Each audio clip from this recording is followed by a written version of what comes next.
How's it going, everyone? Welcome to episode 22 of the ControllerCast. My name is Ursula, and I am joined most of the times, but not always, but most of the time, by Mr. Marvin Room himself, Parker Tedrow, Mr. Six God, Andrew Ihausen, and the certified lover boy, Johnny Wood. How's it going, guys? How's your week been? It's been for me. I guess John, do you want to go ahead and kick it off? Yeah, it's been kind of boring. I think most notably actually was last Sunday night when we hung out prior to Labor Day and went to Beercade and stuff. That's always a really good time. Besides that, I've been giving this, our main topic, a lot of attention this week. I've been listening to a lot of Drake, a lot of music in general. But besides that, I've been actually keeping it pretty chill. I did actually watch Venom last night too. Considering the 30% on Rotten Tomatoes, it's not a 30%. Yeah, it's I not wouldn't. a 3 Yeah, out of 10. It's yeah, I wouldn't say definitely that. not bad. I would say it's good. If you like actiony superhero movies that you don't have to think about at all, it's fun. It's not perfect. It's not The Dark Knight, but But no movie's The Dark Knight. Yeah, exactly. But honestly, besides that, we've been keeping it pretty chill. Been watching a little bit of football. No Nebraska football though. What about you, Andrew? How's your week been? So, football's all the way back, baby. Me and Parker were just double screening football all day yesterday. It was pretty lit. And then, I think this weekend has been like I wouldn't say bad luck, but I've had an unlucky run with good restaurants, which is kind of sucked ass. Yeah, I hate that. Okay, so on Friday night, we went to Pa Mas, that place that we went to when you were here, Arsenal. Yeah. And dude, okay, the chips and queso, excellent. Guac, excellent. Margarita's excellent. Dude, the taco, Parker was fine. He got fish tacos. He said they were fine. Oh, you go in again? Yeah, but me and Jordan both got carne asada tacos and chicken tacos, and dude, it was not good. It was very bad. I was extremely disappointed. So that stunk. And then I got Salmi Thai yesterday, and it was just way hotter than it usually is for the spice level I get. So I was suffocating while I was eating this stuff. And then we went to Ika last night, me and Jordan, and we didn't get any ramen, but we just got the side dishes and shit. And we got Brussels sprouts, which were good. We got kimchi, which was really good. And then we got fried chicken steam buns. And the pieces of chicken they used were so bad. They were honestly awful. We didn't even finish the steam buns because the pieces of chicken were chewy and fatty. And I was like, this is disgusting, dude. Ew, the chicken was like that? Yes, the chicken was fatty as hell, and it was just Bro. chewy, and it was awful. Dude, when chicken's cooked bad, it ruins the whole dish. Yeah. Literally, it's so bad. Yeah, it sucked ass, but that'll turn me off to chicken for a week. Yeah, and then just a mix of all those foods in a row is my three meals in a row. I was fighting demons in the bathroom this morning. I'll just put it What about you, Parker? Oh my gosh. So this week has really been just listening to this album. I've listened to Certified Lover Boy twice, and really just spending some time with Andrew and watching some football and chilling out. Nothing too crazy this week like usual, but definitely a lot of fun. Just a lot of free time to just enjoy life a bit and hanging out with the cat like usual. Yeah. How Ollie's doing good after his surgery thing, right? He's right here actually. He's just chilling. But yeah, he's seems he's really fine. He's just see, he just meowed at me. Yes, visual medium. Anyways, but for me, let's think. Well, I came back from Atlanta. My little mini tour of the United States has ended for now. Now I'm gonna be back here in Arizona for at least. I mean, if I'm thinking about this right, I'll probably be here for 6 weeks before I probably come back to Omaha for like Halloween time. I don't know if I probably won't be there for Halloween, but I'll be there around like mid to late October, I think. So yeah, I'm kind of glad to be like kind of back home chilling out because I've just been traveling so much. No more shitty audio for me for the next few weeks. But You didn't sound too bad, actually. oh, really? Okay. Well, that's I good. didn't That's think good. so. And then what else? I got a air fryer, which is hype. I like that shit. And Atlanta,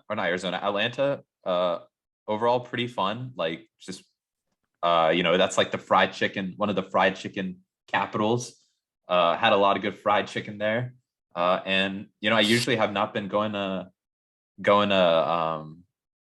Chick-fil-A, but like Chick-fil-A has been hit like pretty damn good while I was there. Not gonna lie, it brought back some old memories of Chick-fil-A, like the high school memories and the early college memories. But besides that, I don't. It's been pretty run of the mill. I guess maybe a little more exciting because I've been traveling, but for me, like traveling is a little bit more normal than I think some other people. So, anyways, let's go ahead and get into the main topic, unless you guys wanted to share anything else. What did you make in the air fryer? What was your inaugural air fryer dish? Popcorn chicken. Nice. Like just frozen popcorn chicken? Yeah, because we were at the store and we got the air fryer, and I was like, well, let me try to find something that I feel like could be a pretty good test for the thing. So I was like, let me just get some like fried chicken, like some chicken nuggets or some popcorn chicken. Yeah, And absolutely. it turned out absolutely fire. And also I didn't realize that they sold Chick-fil-A sauce at the store. So I bought that. And yeah, I'm a happy boy. I'm a happy camper. Oh yeah. That sounds like a good easy dinner. Yeah. It was a lunch, and then for dinner we went. Oh, and then Oh, for dinner last night we went to this place called Snakes and Lattes, which is pretty much Spielbound Cafe in Omaha, but like way better. And so if you guys, whenever you guys come next time, we'll go there. But pretty much it's like a board game restaurant. You can get drinks, get food, and there's a bunch of different games. It's just like a lot more bigger and nicer than something like Spielbound, which is a little bit more tightly cramped, I feel like. But yeah, that's what we did last night. And then also listen to the Baby Keem album. That was a whole lot of mid. yeah. But hey, we got a good meme out of it. Top of the morning. Top of the morning. Top of the morning. Let's Top get of this the shit. morning. Top Let's get of the this morning. shit. Let's get this shit. Let's Yeah. get this shit. You know what? I'm gonna say it. I'm ready for a country album from Kendrick. You heard it here first, and you heard it here last, folks. Top of the morning. Let's get this shit. Let's get this Range, shit. Let's get this Range shit. Brothers, we are not the Waynes. But So yeah, dumb. Baby Keem, you have potential, but let's sharpen it up for the next album, buddy. Who knows? Maybe all rap will sound like this in the next 2 years. Top of the morning. Yeah, look, top of the I've morning. been saying it, or like I've been seeing it, and now I can kind of agree. But bro, like maybe Playboy Cardi has got some influence on the game, because I got like a lot of Playboy Cardi vibes from this album. Not Did in a good everyone way. just forget about his what's it called, cipher, or when he was in the freshman class, And or like I thought his that was like, freestyle? wasn't that considered bad? Yeah, dude. His freestyle was terrible. He was just like, literally, it was just Magnolia. He freestyled Magnolia, I'm off to quit. and now Yeah. I just like, his sound is very unique. I just don't understand like how all of a sudden he got so much credit out of nowhere.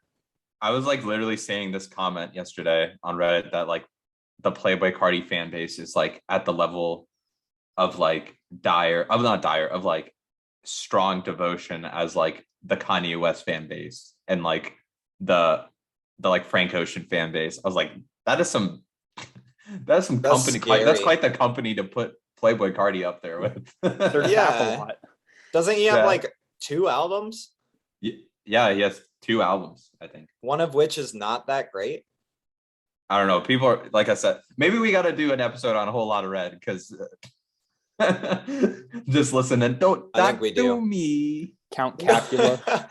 Yeah, Count Capula. But anyways, enough of the fuckery. Let's get into we only got two topics for today, really. But honestly, this current event, honestly, that we're gonna go into probably could have been a main topic on any other week. So let's go ahead and get into it. So the one and only current event for this week that we want to talk about was the PlayStation Showcase. So we've been getting PlayStation State of Plays throughout the year, which are pretty much the equivalent of like Nintendo Directs. But throughout the summer, we've kind of heard rumblings that Sony is going to have pretty much their E3 showcase sometime this year. We just don't know, or sometime in the summer. So everyone was waiting with bated breath. And finally, first people thought it was July, then it was August, and now finally we got it in September. It wasn't a State of Play, it was just called the PlayStation Showcase. And let's just get into it. I guess, what were your guys' general thoughts on the showcase? And then we can kind of break it down from there. I thought this was honestly like a great showcase. I think it could have been like legendary if they had like obviously like factions, which wasn't there, but I think like the way they set things up and the order that they went really played in their favor. And I think a lot of people on Twitter were like freaking out because they just had like at a certain point just hit after hit after hit. So I thought it was a great showcase. And if this was E3, I think it would have been tied with Xbox's showcase, if not the best showcase at E3. But what did you guys think?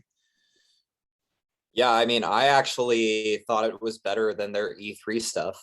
It was like most of the games there, even though there were some that were like not too crazy, I was excited for all of it, honestly. Like, I wasn't really mad about any of the announcements except for one, which we'll get into. But I really thought it was good. I mean, we saw only the next like year of PlayStation. I mean, we did get one 2023 release. But besides that, like all of this stuff is coming within the next year. And that's really exciting because I guess there's 2 games that aren't coming within that time. One of them didn't get an announcement or didn't get a date, but we'll get into it. Right? What about you, Andrew? Yeah. I mean, I wasn't sure if we were going announcement by announcement. Yeah. Oh, okay. My main thing I took away from this is fuck Rockstar. You lazy scum. Don't you ever try to pass off another GTA 5 trailer on me ever again. I am exhausted of seeing GTA 5. That shit is old as hell. Please take it away. I don't want it. I don't think anybody wants it. And I don't think definitely if anybody wanted it before, they don't want it now because the trailer showed nothing new. They're like, oh, you can do instantaneous switching now. And I'm like, okay, the PS4 basically had instantaneous switching already. And then they delayed it. They delayed it 4 months. Like, dude, how, like, what do you have to delay for? You're not even adding anything. It's just the same game. What are your general thoughts though? And then we can probably just jump right in with GTA 5. Oh, I thought it was good. I mean, I saw a few games that I'm interested in, but not a whole ton. I mean, I'm glad Deathloop is finally fucking coming out, so we don't have to see that at every State of Play now and just sapping up time from everything.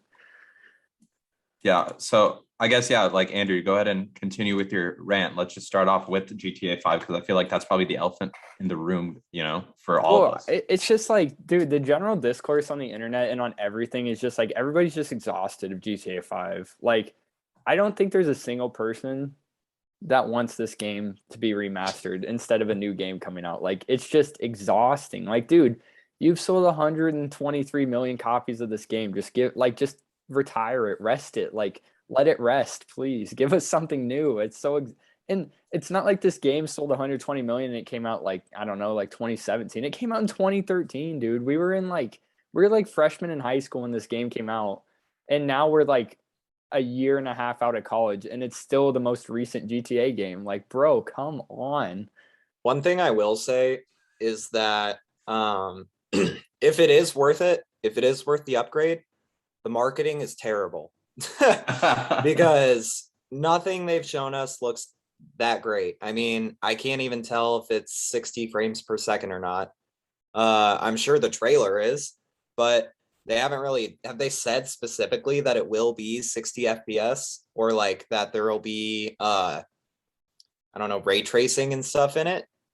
I would be Like, shocked. Like, I mean, every game on next gen now, it like either it's 60 FPS default or it has the option for 60. So I would be shocked if GTA 5 came out and that was the game that didn't have that because it's a game from 2 generations ago.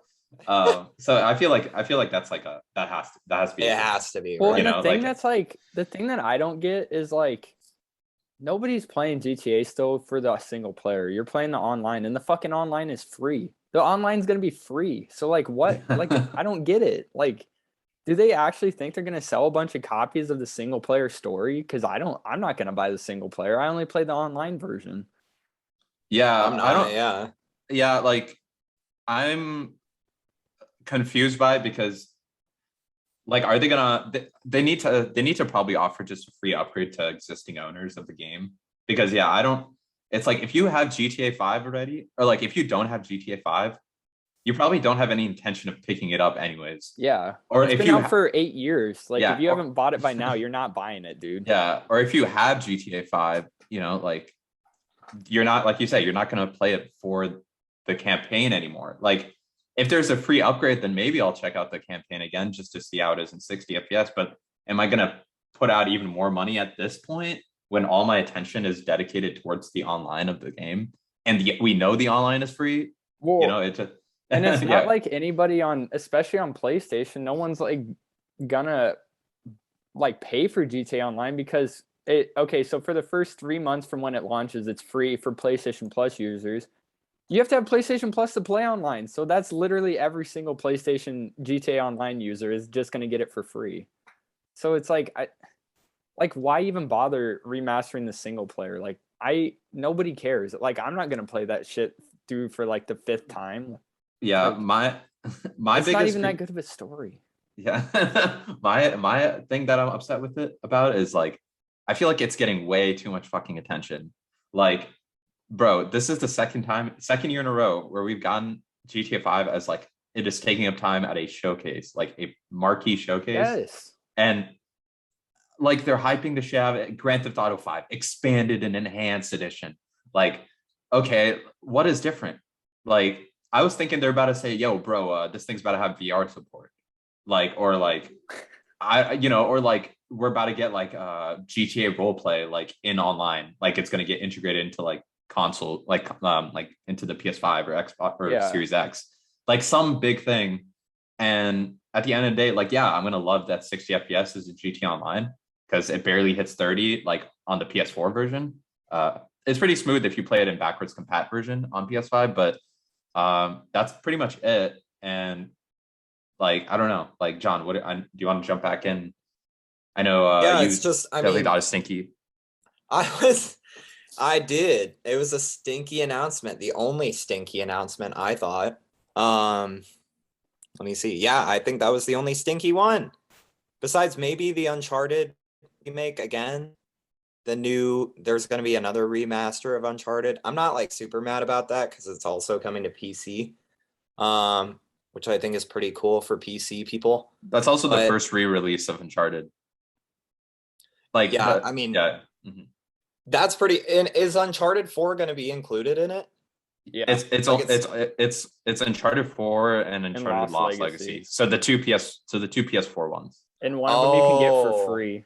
I might Okay. have to check out Uncharted 4 now that'll It's be goated. available for me. It is Yeah, a good that's- ass game. I don't know if it would be better to play like the first 3 first before that, but Yeah. Yeah. You definitely won't get as much out of 4 if you haven't played the first 3, but you could play 4 by itself. I guess that's probably the best way to put it. It'd be fine by itself, I think. that'd Yeah. be pretty fun. I've seen a lot of really good gameplay of Uncharted that just looks top tier. Or you could just get a PS5 and get it for free, you asshole. Nah. Is it free? Yeah, Is it on one the of the free PlayStation games? Plus collection. Wow. Yeah, it's on the exactly. That'll be That's- coming around Christmas. hopefully, Ooh. fingers crossed. But Yes. yeah, I think we've spent enough time on GTA 5. Like, obviously, I think it's kind of unnecessary. Especially if they announced it a year ago and it's coming out a year from like almost a year from now or like half a year from now. Like, bro, this is a re-release. Just put it out. The only put it out. the only expanded part of this game is gonna be the file size. That's it, bro. They couldn't have just released this as a silent update. Like, go fuck yourselves, Yeah, Rockstar. Yeah, Honestly, it's so dumb. It's so Yeah. dumb. And I would at this point, like, I would rather see like a Red Dead 2 re-release at this point. Like put focus on your most recent game, not game you released before that. But anyways, Or just put your focus on something else. Speaking of Yeah. games taking up every state of play's time, Deathloop finally comes out on Tuesday. Thank God. yeah, That looks Death- kind of hype though. I am actually very hyped for that game. I think it looks bec- cool. Because so do you guys know like how it works, like how the time loop or like how it's set up? Is it kind of like that one movie, Happy Death Day? I have never seen that film, but pretty much, Oh. yeah, it's like another roguelite, but the way it's set up is like it's not like kind of like a gauntlet like Returnal or Hades, where you're like, starting from the beginning and you got to make it through to the end and in one go. It's like you're on this island and it's like there's 8 people and you have to find a way to kill all these eight people in one day. And it's kind of like a puzzle. It's like you have the whole day, like the morning, the evening, the night, and like all of these 8 people have different cycles, like in terms of like they'll be here during this time of the day, or they'll be here during this time of the day, or you could like do something to make them go to this other part of the island. So you have to like figure out how to like, okay, I obviously can't do this all one by one. Maybe I have to find a way to kill 2 people here in one go at this time of the day, or that like it's kind of like a puzzle. Like, how do I kill these 8 people in a way and in one go, in one loop? It sounds really complicated. But it sounds like it's like to me it sounds super dope. Like, because I kind of like the aesthetic going on. And I like that it's a roguelite, but it's not like a gauntlet, like you're just trying to get to the end and beat boss after boss. It's kind of like more of a puzzle. And the thing that makes it even more interesting is while you're trying to do this, there is another character that is trying to kill you. And that other character can either be an AI or it can be another player. So while you while you're trying to, I didn't know that was a thing. Yeah. What? So It's like low key multiplayer, but wow, yeah, that's really cool. Yeah, so I am actually super hyped for this. I think it has potential to be one of the best games of the year if they do it right. And I've heard from people who have the game, like reviewers and things like that the game is really, really good. So we will be keeping an eye on that. Maybe we'll do a review of it. Who knows? Does it come out Tuesday? Yes, and it is a PS5 exclusive. Woo, buddy. So gonna keep an eye on that. But I'm very hyped for it, but I'm also, like Andrew said, I'm excited for it to release because I feel like it is at every single PlayStation thing for the past year. I just want this game to come out and do great because I think it will do great. And it has a really amazing concept, I think. So keeping an eye. Yeah, go on, John. I was just gonna say, yeah, I think it's really cool, and I'd like to be able to pick it up. I wish we could just get review copies. I know, right? That would That'd be be lit, but not I at feel that like, level yet. yeah, not quite. But yeah, John, I guess what are your thoughts on it? Because I know you have been into roguelites recently. What are your thoughts on kind of kind of changing up the formula with Deathloop? I think it's a really interesting idea, especially considering it's more like puzzly and you can't just like it's not going to be the Like it's a same every shooter. time. Yeah, yeah, it's like a shooter, but And like like, like Hades wasn't the same every time either. But like I feel like it's going to break up the monotony just a little bit. mhm. With being a little more puzzly, and the fact that another real person can come after you in the game is Yeah. insane. Like that's dope. That's dope Yeah. as hell. And also I didn't mention this. Yeah, it's a first person shooter. But it's kind of like Yeah, I saw that. semi open world, but you also have like these supernatural powers, like you can teleport and do all this crazy shit. So Ooh, I'm super Overwatch. yes, any first Yeah. person shooter with powers, Overwatch. Or Team Fortress.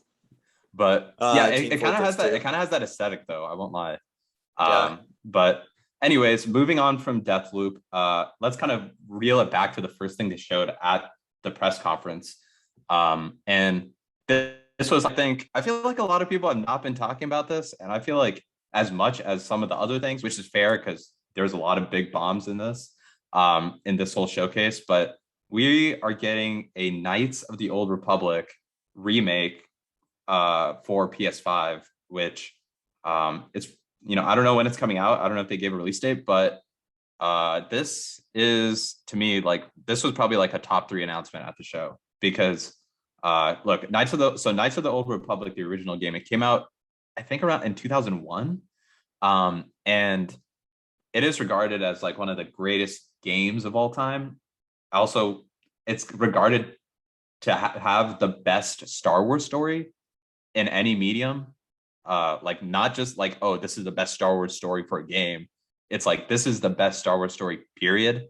And also has one of the most iconic plot twists in gaming. I won't spoil that for anyone. I sadly know it, but yeah, so I'm super excited. It's going to be a role playing game. So, like a Star Wars game where you go through and make decisions that'll impact the world, which is super exciting, super cool to me.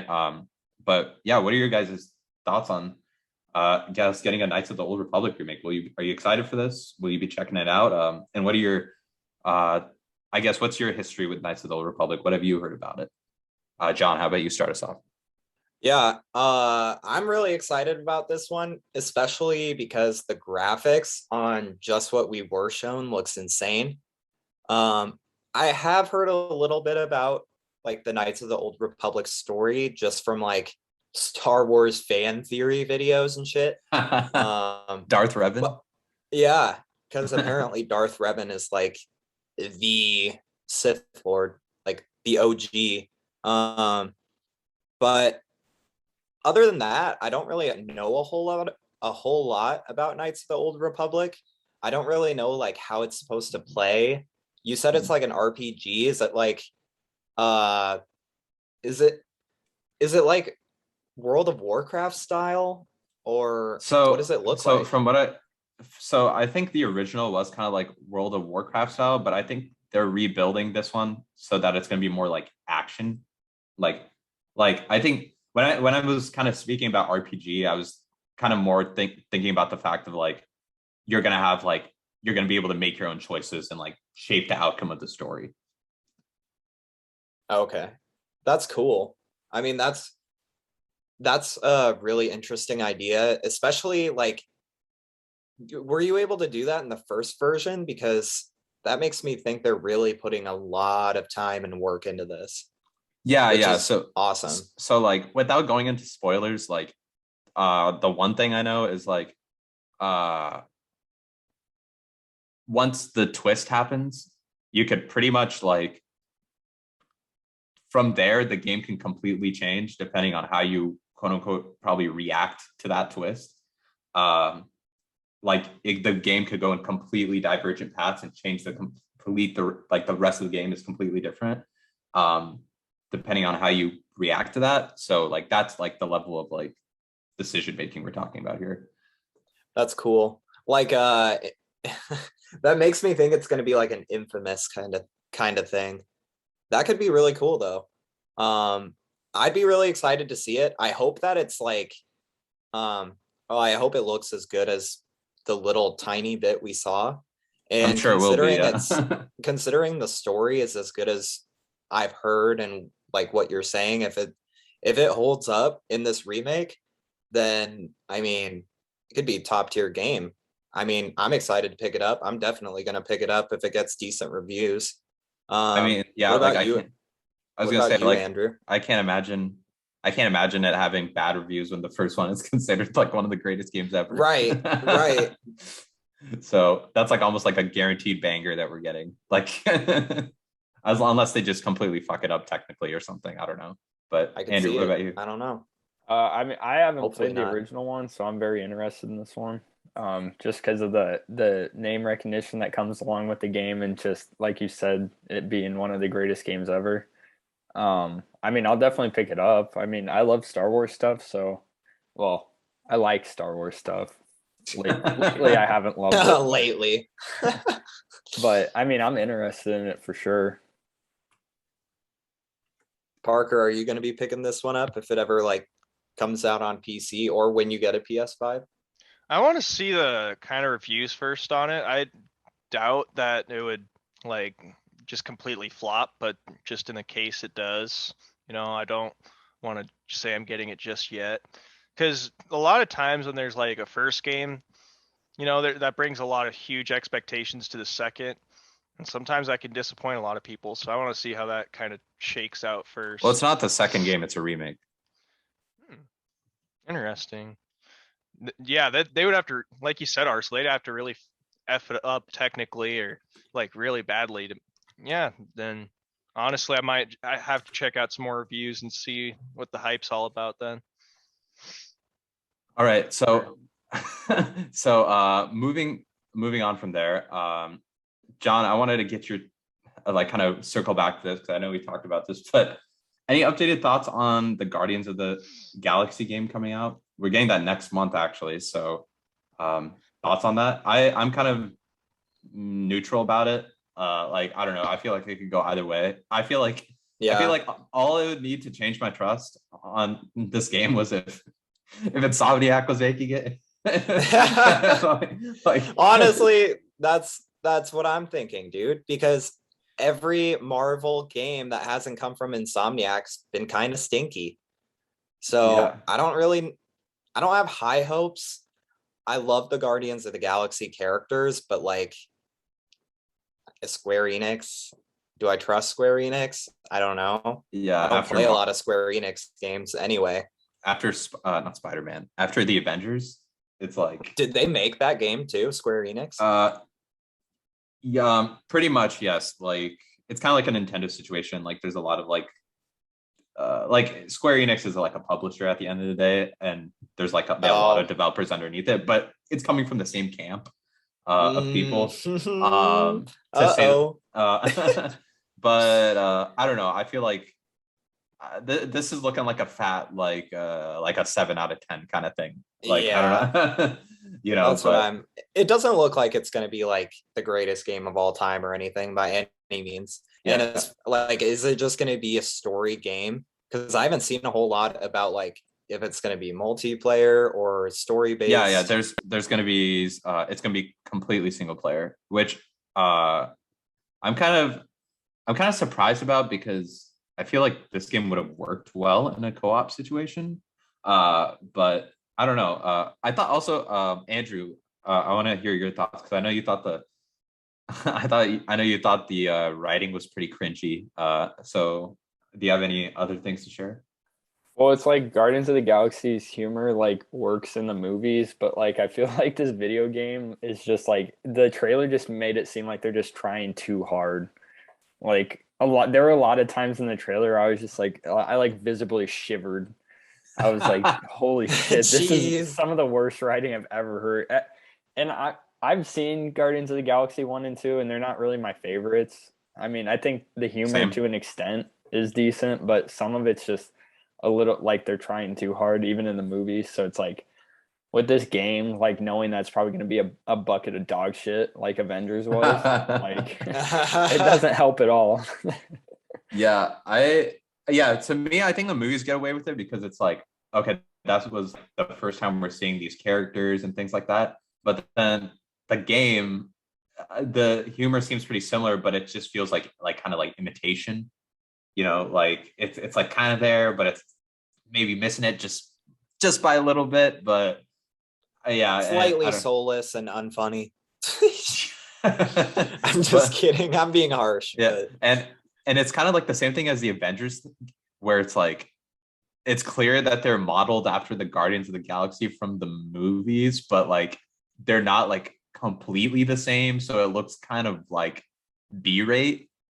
Yeah, That's like the best way to put it. I mean, Rocket Raccoon, he looks exactly the same, but like in Groot, but like then you have like Star-Lord. He looks fucking weird in this. Yeah, that's what I was thinking. Well, and I feel like the issue when they adapt like a movie into a game like Guardians of the Galaxy is like all the characters you've seen on screen a million times throughout like the Infinity Saga.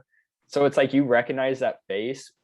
And so when they don't have the same look, it's just like very jarring. Like Spider-Man has had enough different actors do him where it's like they can just make the PlayStation model just look somewhat similar to like all three of them and like nobody really cares. Yeah. But like it's like does the Avengers game, does it have like Robert Downey Jr. looking Iron Man, or like what's the sitch with that? Well, that's the thing. It's like the same thing. It's like they kind of look like it kind of looks like Robert Downey Jr., but it's not. See, and it's just like it's like jarring. It's like if you like adapted like if like Star Wars Battlefront 2 had Luke Skywalker, but he just like kind of looked like Luke Skywalker. Like it's just off-putting when you see a character look the same for so long and then he's like different. But like I said with Spider-Man, like I mean, they've had no lie, it was kind of weird what they did with the PS5 remake. Yeah, they did change. I don't know why they did that. I thought the original one just looked like he could have just been another actor doing Spider-Man. Like he just looks like a generic like skinny white kid, like all the other Spider-Man. Nerdy, yeah. I also think the execution at the end of the day is like important because like Marvel's Avengers last year, like that was just very mid. But compared to like the movies, which are, you know, at their best, like amazing movies.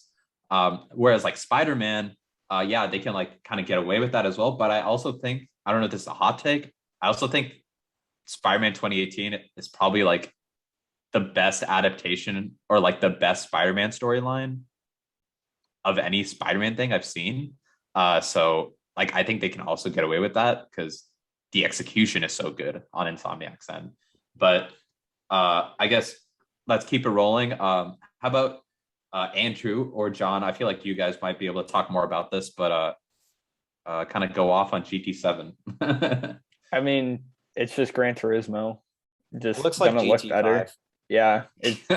I'm just like now seeing how like Forza has evolved into like an open world game, basically. It just like every time I see Gran Turismo, I'm just like, dude, like can we evolve this? Can we evolve this? And especially because I would almost be willing to put money that 75% of the tracks in the game will just be the same tracks that have been in every game since like 4. Yeah. Like, so tell me this. Is Gran Turismo known for like reusing tracks? Oh yeah. Yeah. The shapes of the tracks. Yeah, at least I mean they might change the name a little bit, but the same, like they've always got the Sport and Gran Turismo 6 have like the same track list almost. And GT Sport and GT6, you said? Yeah, and like GT5 and GT6 didn't have that many differences in tracks. Like I just think Gran Turismo is just really run of the mill and boring now. Like I'm not looking. They haven't forward changed to this it since the PS2, dude. And the they really damage I hope they at least put damage physics in here. You like run into a wall and your car like doesn't even get damaged. It just sounds like you dropped a refrigerator box down the stairs. It's so stupid. Yeah, this is just one of those franchises. Obviously, like I mean, I'm just not a big racing game guy, but also look, Forza has had Forza Horizon since like 2013. maybe earlier than that, and that's been open world. And it's like you've had almost 10 years to adapt to that because Forza Horizon has outshined Forza.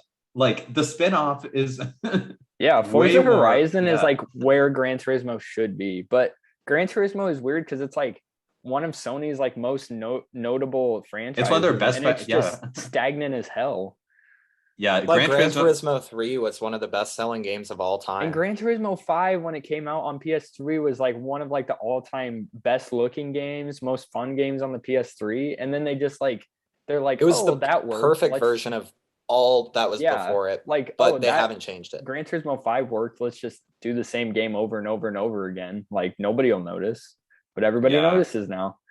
Yeah, me- literally, Gran Turismo 5 was the perfect version of everything before it, and then they've just tried to recreate it every year. It's not anything different. They Like need I to could see it being like, I don't know. What's the difference between GT Sport and like a mainline title? online. Yeah, it's just the online feature.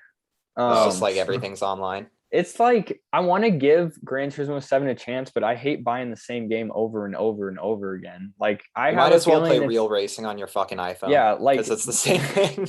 the, Gran Turismo is really set up for people who have like you know those setups where it's like they have monitors all around and they have like an actual steering wheel and like pedals and stuff, and they like act like they're in an F1 car. Like that's what Gran Turismo is for. That's who that game Yeah. is made for.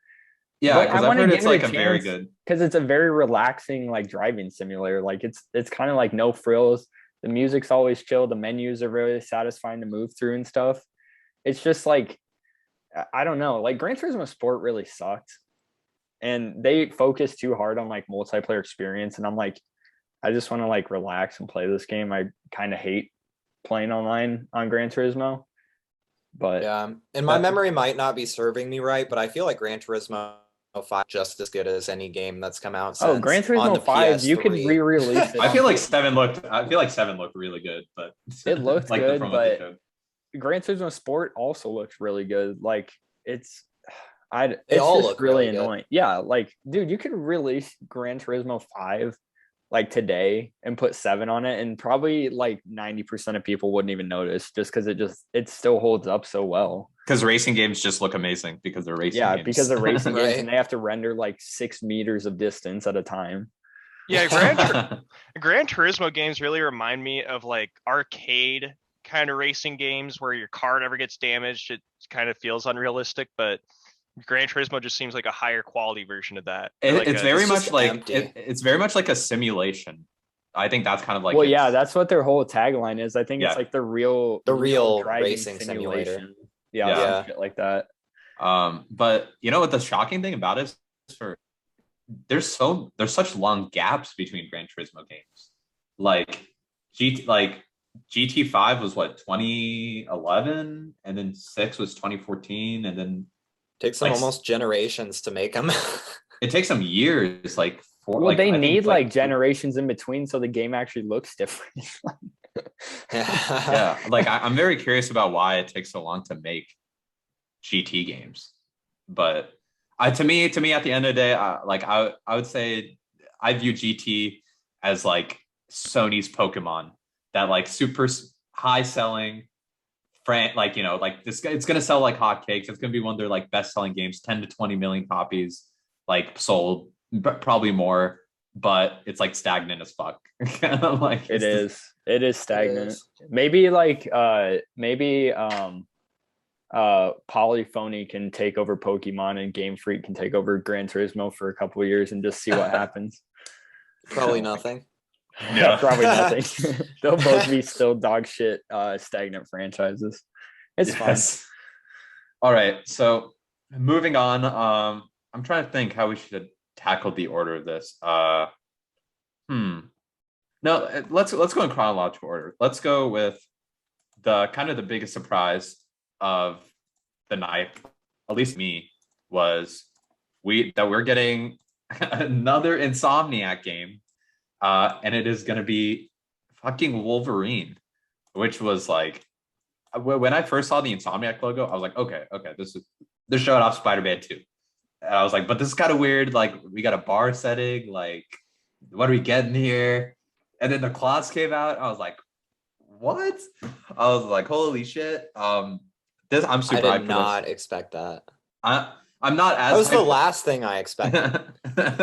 I'm not as hyped as some of the other things, but like Spider-Man or like KOTOR remake. But this is super cool. And it's like, how the fuck is Insomniac making this many games? And they're this good. Right. Like, I'm super hyped. I have no idea what kind of style of game it's gonna be. Like, are we gonna see? I don't know how Wolverine could be open world, so maybe this will be more traditionally like level based. I'm excited.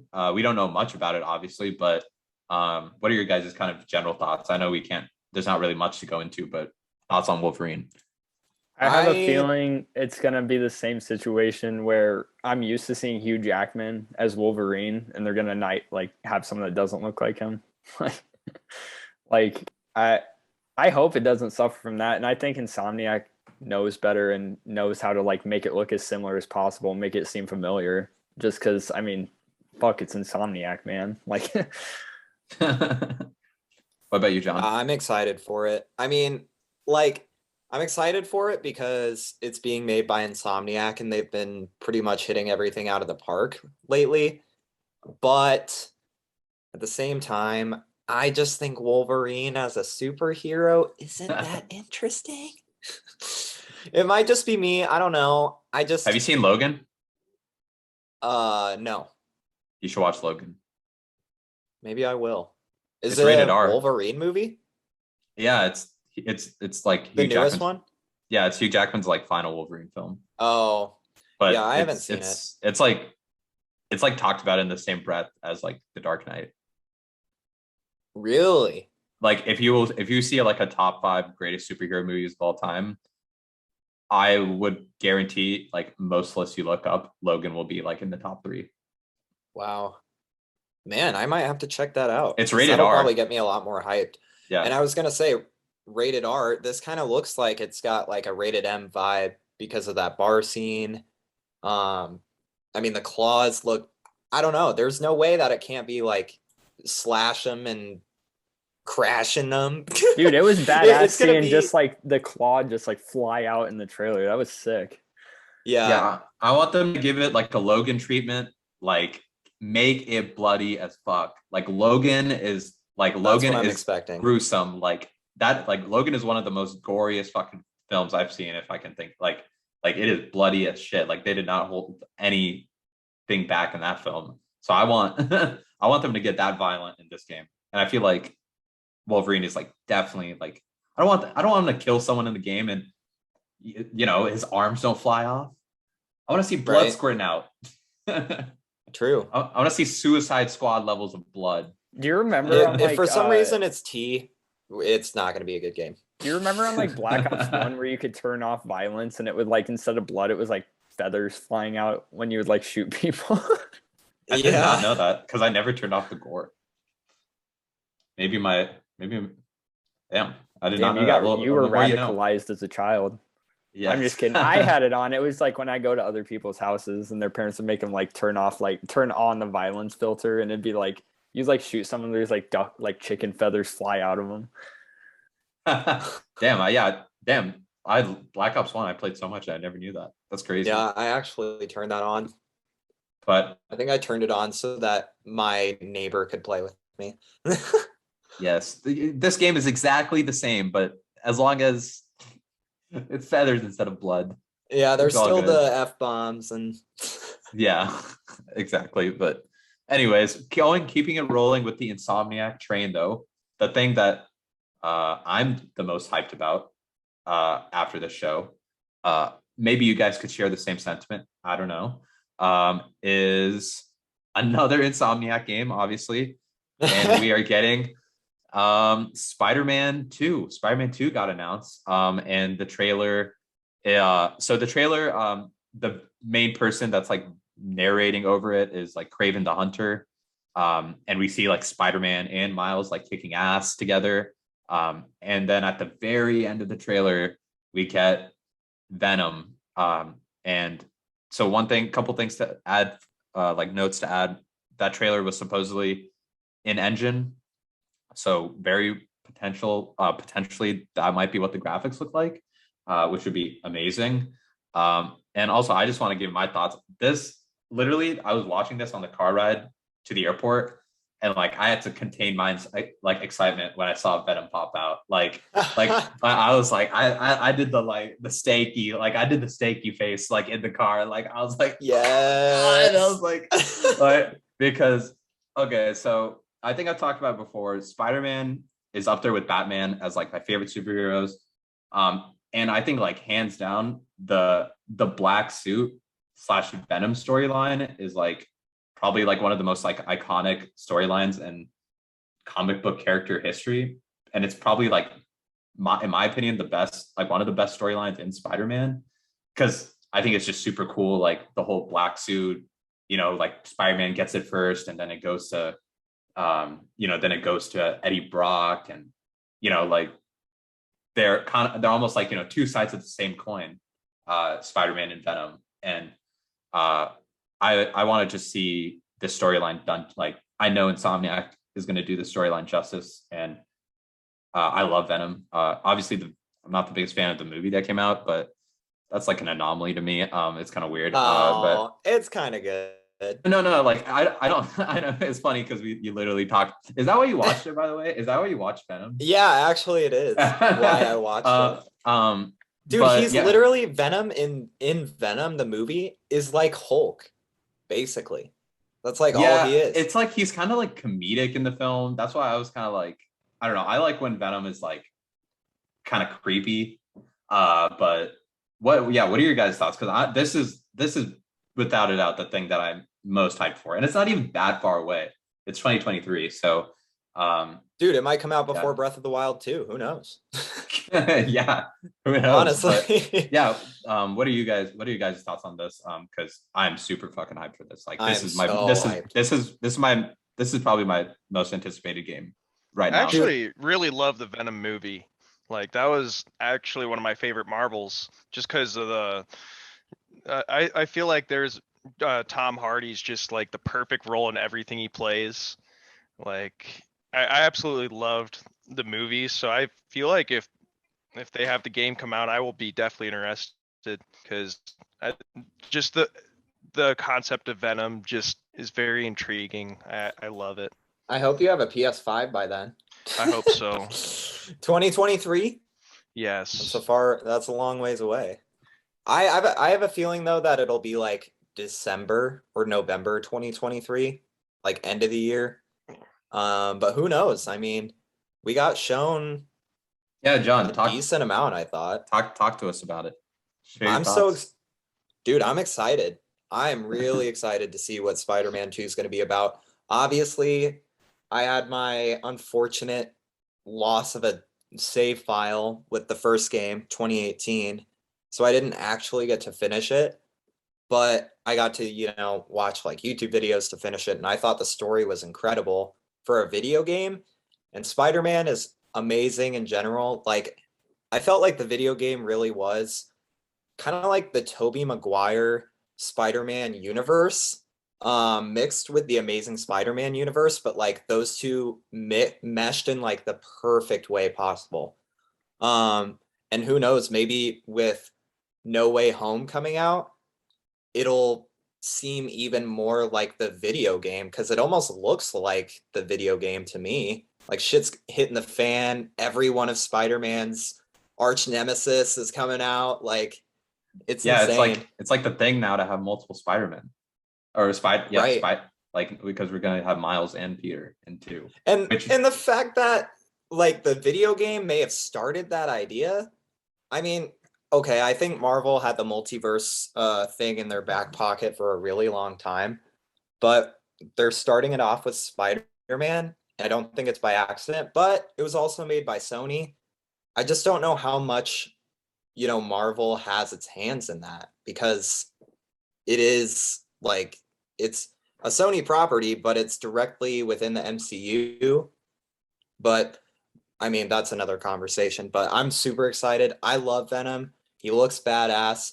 I honestly hope it's more like the Venom from the movie I just watched, power wise, like Mhm. not like the Tobey Maguire one, because I feel like that like black suit Spider-Man / Venom in the Tobey Maguire one was just like it literally was Spider-Man just in a black suit, but we have that with Miles. I mean, like Yeah. he has his black suit. So and it does kind of look like the Venom from the new movie, but I don't know how they'll introduce him. I don't know how the story is going to go. I don't think I want to. One thing I want to say is I want it to be. I would love for it to be like GTA 5, where you can swap between the three, like between Miles and even Venom. Like if you can make Venom playable, that'd be amazing. I have a feeling that Venom's probably not going to be playable, maybe like an end game thing. I feel like he's going to be a villain in the Yeah. game. Hmm. I don't know. But I could see you being able to like flip between Miles and Peter Parker. Yeah. sure. Yeah. But And Andrew, I hope they do it like GTA. Andrew, what about you, Maine? I mean, I love Spider-Man 1 and Miles Morales. So I mean, I'm not too familiar with Venom. I'm not all very familiar with that whole thing, but I mean, I'm very interested. I love playing both Spider-Man and Miles Morales. So I mean, if you can switch between the two, I think it'll be super fun, and I'm definitely looking forward to it just because of the production value that was on the first one in 2018 and on Miles Morales last year. Do either of you guys have any sort of wish list that you'd want to see, like to, that you think would really push this up to the next level? Mm, I mean, I think inherently it'll have a good story. I mean, like you said, like Spider-Man 2018 has probably one of the best storylines in any Spider-Man media. If it has any level of co-op capability, that will blow me out of the water. If they are somehow able to let you like cooperatively play this game, like one person's Miles and one person is Peter, that would be literally insane. I hope that they do that, but I feel like that's a big ask. But Yeah, I don't who know how that knows? would work out. But I don't also think it would work very well. It might not. I don't know. One It's question that Insomniac though.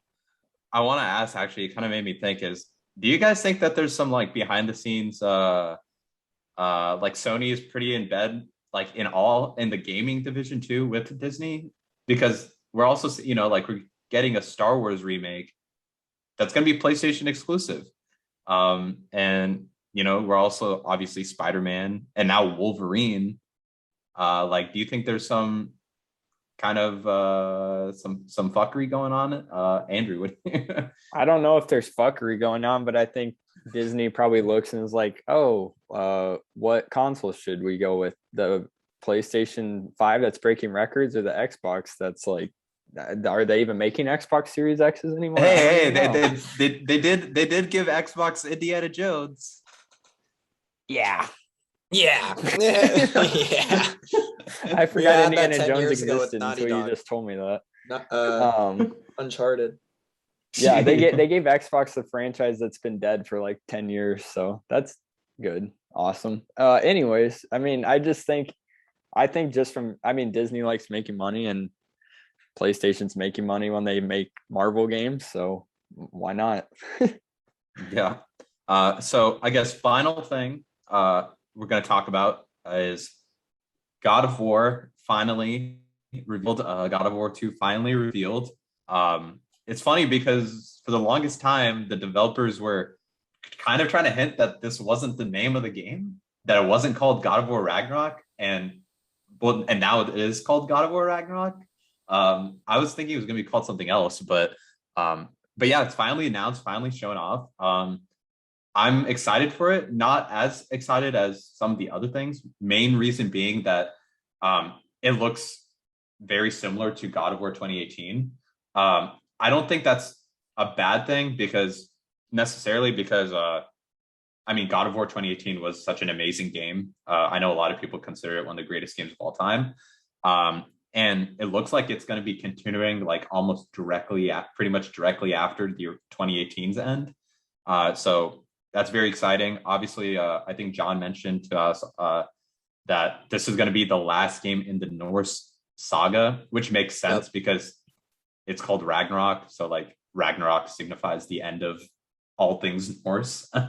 So I don't think this will be the last God of War game, but I think like I think I could see them doing like Egyptian or something after this. But yeah, I'm excited, but it does look very similar. I don't think that's a bad thing because at the end of the day, God of War is like more level based, so they really just got to like have new levels and new weapons and things like that. But I will. The only thing I will add on to it is I feel like the trailer showed off kind of a lot, but I think there's probably also a lot that is in store for us that we haven't seen. But 2022 release date. What are your thoughts, Andrew? I know God of War 2018 is your favorite game ever, so kind of talk to us about it. I mean, just make it equal or better than the first one, and I'm a satisfied customer. I mean, the thing I like about God of War is like the hack and slash like nature of the game, which is the really combat fun. is fantastic. The combat is awesome, and the cinematics in the first game were insane. Like there were some moments where I just like my jaw was like on the floor. I was like, holy shit, like this is a video game, bro. I absolutely have not gotten far enough. Yeah. Well, yeah, just finish it, bro. Because well, like hold on. on. Before we roast John, like I knew it was coming. Yeah, to me, all they gotta do is they gotta just add a few more wrinkles to the combat. Like obviously a sequel that's expected. Maybe okay, I'm not gonna spoil anything. Yeah, like for John. Yeah, just add more wrinkles to the combat. And yeah, just keep the story exciting and interesting, just like because the first game story is super good, super cool. Like, give us those shocker moments from the first game, try to bring those shocker moments back into the second game. Those holy shit moments. If you play the game, we all know what we're talking about here. I haven't had a single holy shit moment, and I'm 14 hours in, so we'll see. All right, now let's go back to roasting John. John, what the fuck? John, talk to us about your thoughts on someone who's given up on God of War 2018. Nah, I will finish it. I promise. I'm the type of guy that really likes to, if I can, get everything and every level and collect everything I can as I'm going. And with a game like God of War, where the story doesn't take off until 10 hours in anyway, it's hard to stay motivated to finish. So far, literally nothing's happened. They left their comfortable home because some bearded dude came and effed Kratos' shit up, and that's all that's happened there. Yeah, I know, right? Effed Kratos shit up. Effed Kratos shit. But yeah,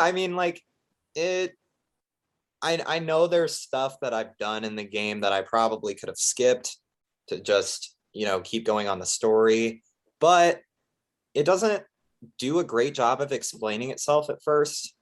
That's not to say that I'm not really excited for the second game.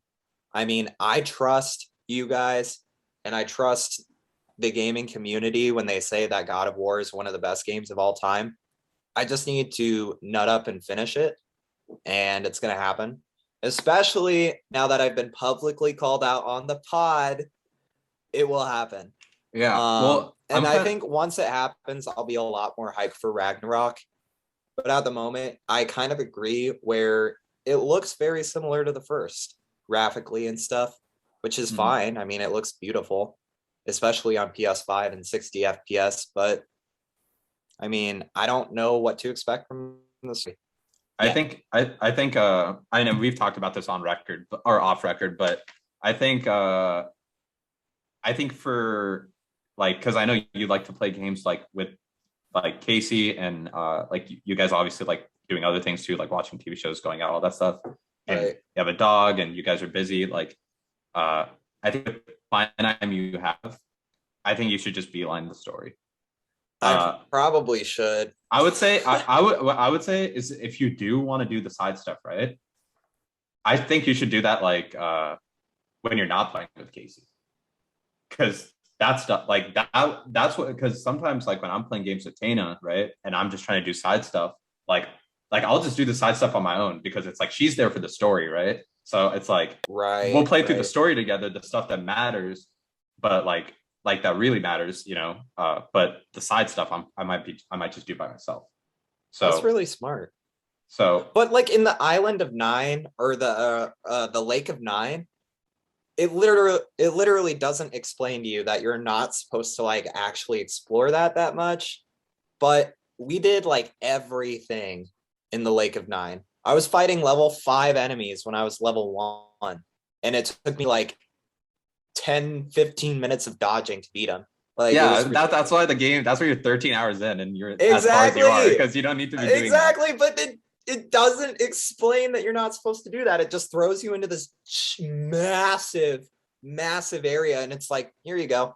Yeah, dude. Too Whatever. bad there's not like a waypoint marker or anything. That would. Yeah, but I thought if I went through that gate that I wasn't going to be able to go back. I Okay, well, literally thought if I okay. went there that Just I wasn't for- going to be able to go back and like get new weapons and stuff. Just for clarity's sake, like it's not like Last of Us like 2 where like you have that open area and then you're gone. You come back. Okay, first off, let me just say That's this. what I thought it was. Yeah. You come back to the Lake of the Nine, like that, you will constantly keep coming back to it, and there'll be more to explore as the story goes on. And also, the game doesn't have, without spoiling it, the game doesn't have a hard end. Like you can keep playing the game after you beat it. So like there's nothing in the game that will be locked off after a certain story mark. So if you do have that desire to go back and explore, you can. Well, then I could probably, beeline the rest of the story in just a few days. Yeah, because the story has a lot of badass, awesome moments. Like and especially John, like Norse Hunter, I think you will really appreciate. Like I know you're a big fan of mythology, like with Percy Jackson and things like that. I think I think you're gonna really appreciate. You'll appreciate some story beats later on too. So, but that's all on the PlayStation Showcase.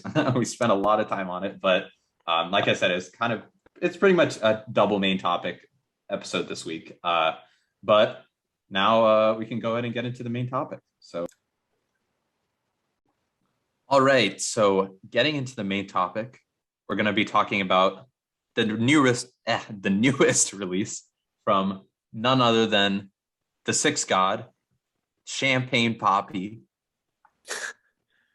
Mr. Certified Lover Boy himself, the album Certified Lover Boy by Drizzy Drake. So before we get into this album, I wanted to kind of talk about where Drake is right now in his career. I guess I wanted to ask, the question to you guys: does he have the best run in hip hop?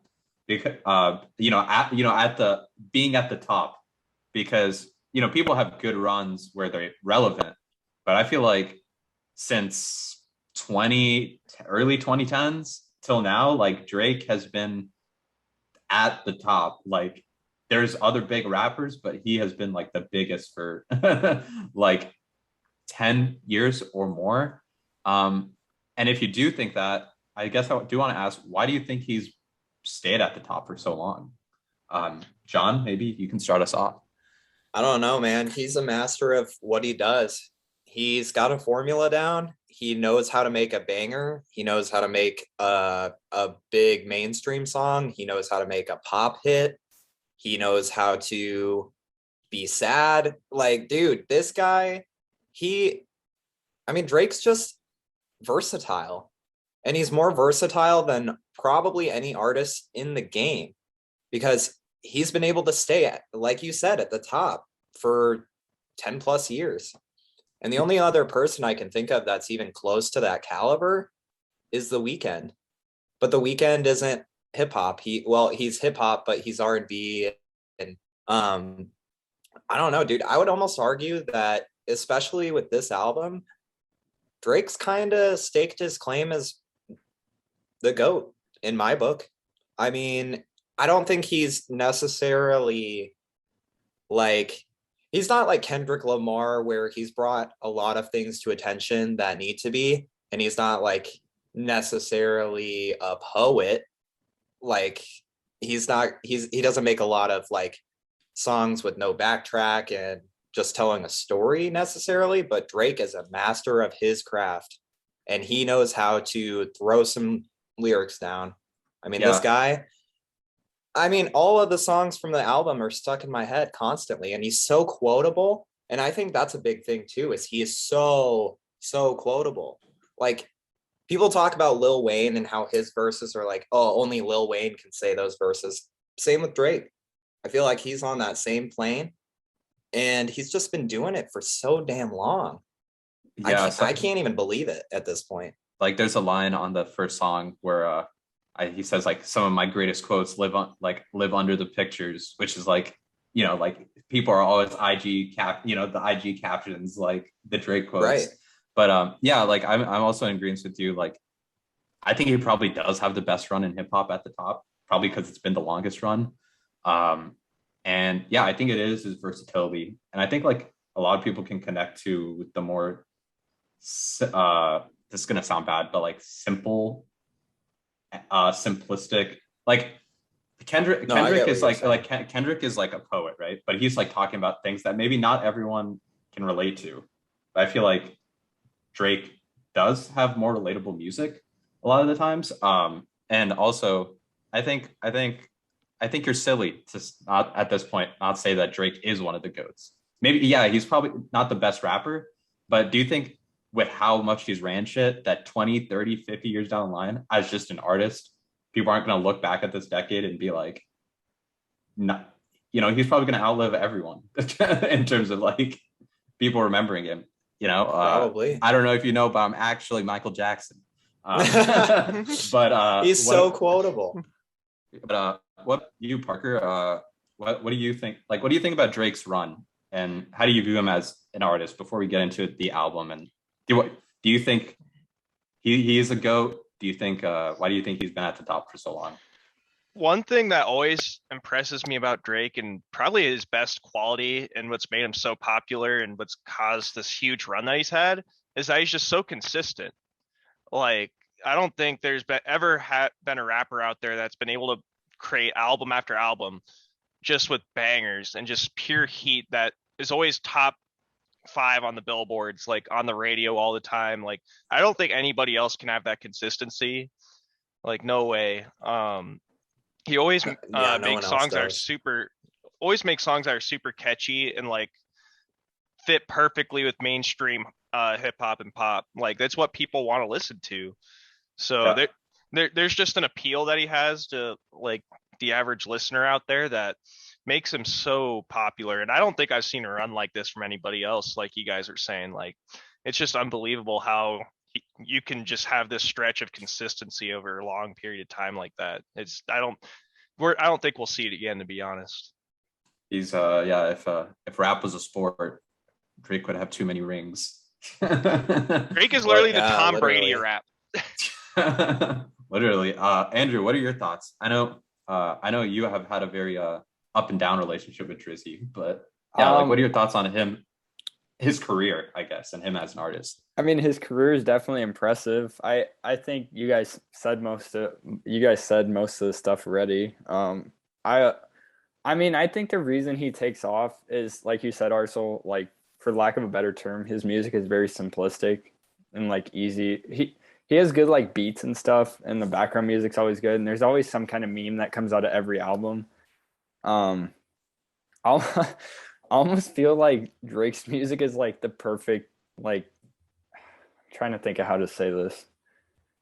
It's like good music for the like keep politics out of blank crowd, because it's like Kendrick's like talking about like racial inequality, and Drake's like, I want more likes on my Instagram photos and shit like that. And I'm like, okay, well, that's how you hit the mainstream, is to cater to the people who are willfully ignorant or just ignorant on, you know, the real world. But I think that's why it takes off so much. Like you don't hear a song like Black or the Berry like as iconic of a song as it is, it wasn't like on the radio 24/7, but like Drake's like very simple, like simpleton songs are like always popping off. Like, I don't know, it just like, it speaks the same thing to me as like people who like, I mean, like, shit, I don't know, like the whole keep politics out of like sports, or like keep politics out of movies, or keep politics out of my music. Like those kind of people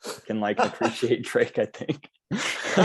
Like I don't know how to put it any other way. It's just like he doesn't dive into like real world issues. He has a very like his lyrics have a very like 22 like 18 to 22-year-old like mindset, which is like it's like I don't know. You're saying that because you're 23? No, it's just like it's just like, bro, he's talking about like not getting text back and like getting Instagram likes, and it's like, dude, you're like 30. Like like you have a son, like grow up, bro. Yeah, and that's I'm gonna save some of my criticisms, but yeah, okay. Anyways, and then one more question I want to ask about Drake in general is so this album, we're kind of seeing it's the highest selling album of the year already. It's like breaking records left and right. The Billboard numbers are going to get revealed, like the Billboard Hot 100, like which shows like the biggest songs of the year are about to get revealed, or not biggest songs of the year, biggest songs of the week are about to get revealed. And I'm pretty sure he's about to break another big record, which is, I think 9 of the top 10 songs are going to be songs from this album, which there's been that's never happened where an artist has had like taken up 9 of the 10 slots. That's insane. So I guess one more question I want to ask is, where do you think Drake is in his trajectory? Where do you think he is in his career? You would have to think the top, but he keeps proving us wrong. But like, do you think going up? Do you think we're at the back half of Drizzy's career? Like, do you think we're about to because if you asked me 2016, are we at peak Drizzy in terms of popularity? I probably would have said that. And then 5 years later, I guess I'm wrong. It's like, I don't know. It just keeps going up, dude. Yeah. I don't know. I don't know what to think anymore, because I would have said the same thing. Like, are we gonna get 40-year-old Drake all over the charts still? Like, there's no way, right? Yeah, it's you can't believe that, but it honestly, you can't rule it out. Yeah, I mean, he's been popping off since 2010. Yeah, we were singing "If You Let Me." Oh my god! Back in middle school. Dude, "Take Care" was so iconic. But I guess switching gears a little, going into the album, I thought versus Kanye, I feel like they had very different album rollouts. I felt like Kanye's was big and grandiose, and I felt like Drake's was pretty low key. Dude, Drake started out with like a ransom video on SportsCenter, dude. Not like totally low key, but more low key than Kanye. Yeah. But I guess we got to get into this big talking point right when the album rollout started, which was like a week before the album came out. What is everyone's thoughts on the album? Because I'll share my thoughts. At first I saw it and I was like, what the fuck is this? Like, this is but as time has passed, I kind of get the I kind of get the tongue-in nature. Like, I kind of get that's supposed to be cheeky and kind of a meme. And I can kind of get like the artistic sentiment of like the different colors, and like if you look at this artist's like other work, it's also very similar to this. I think this album cover could have gone a lot better if it was the same thing, but it just wasn't emojis. Like, maybe if he had like pregnant women, but it wasn't emojis, I think it could have maybe fared better. But I'm pretty neutral on the album cover. I know a lot of people hate it. I kind of get the tongue-in-cheek nature of it, so that's why I'm kind of neutral on it. But what are your guys' thoughts on the album cover? If you actually look on Apple Music, it's not a still image, like it's actually a moving photo. So I think that actually makes, like, you can see the women blinking. Yeah. It's actually really cool. I actually really like the album cover. I think it's just not your normal shit, which I'm completely okay with. Yeah, I don't like every album cover being some guy just standing with his arms crossed like most album covers are nowadays. I think it's just different and creative. And I feel honestly, sorry, go ahead, Ursel. I feel like it's gonna be like ironically iconic now because it has been like there's been so many memes coming out of it, and I feel like this and some other things on the album, I feel like people are playing right into Drake's fucking plan. He like people like you think he did that knowing that like he knew people were going to talk about it, and people did his promo for him almost. I feel like, but Andrew or not Andrew, John, go on. Well, it's funny. I wanted to say that I don't think this album cover is going to age well, but emojis are going to be here they're going to be here forever, or they're not going anywhere, and social media is not going anywhere. And Drake really captures, I think, the times well, like with his albums and his music, but it also ages really well. So I don't know. I think in the future, people are going to look back on this and think it was really creative, as simple as it actually was. I like it. And it's like, I don't know. It's funny to look at. You're definitely never going to forget it. Right. It's very memorable. It's very memorable. But what about you, Andrew? I mean, I feel like when he did that original promo, like back in like 2020 or whatever, where like the trailer was basically like him like recreating the album covers. Yeah, that's an amazing trailer. I know, and I feel like it kind of just shows like how much thought and effort he puts into like making the album covers iconic. I mean, like I feel like Drake has some of the most iconic album covers just because he's always on them, and it's like, and there's always something like they're instantly recognizable, and I think the whole point with this was to just have another instantly recognizable album cover that people will remember. Yeah, if you look at his other album covers, like the Views album cover, that was a meme. Like everyone knows the album cover. If you're reading This Is Too Late, that's still a meme.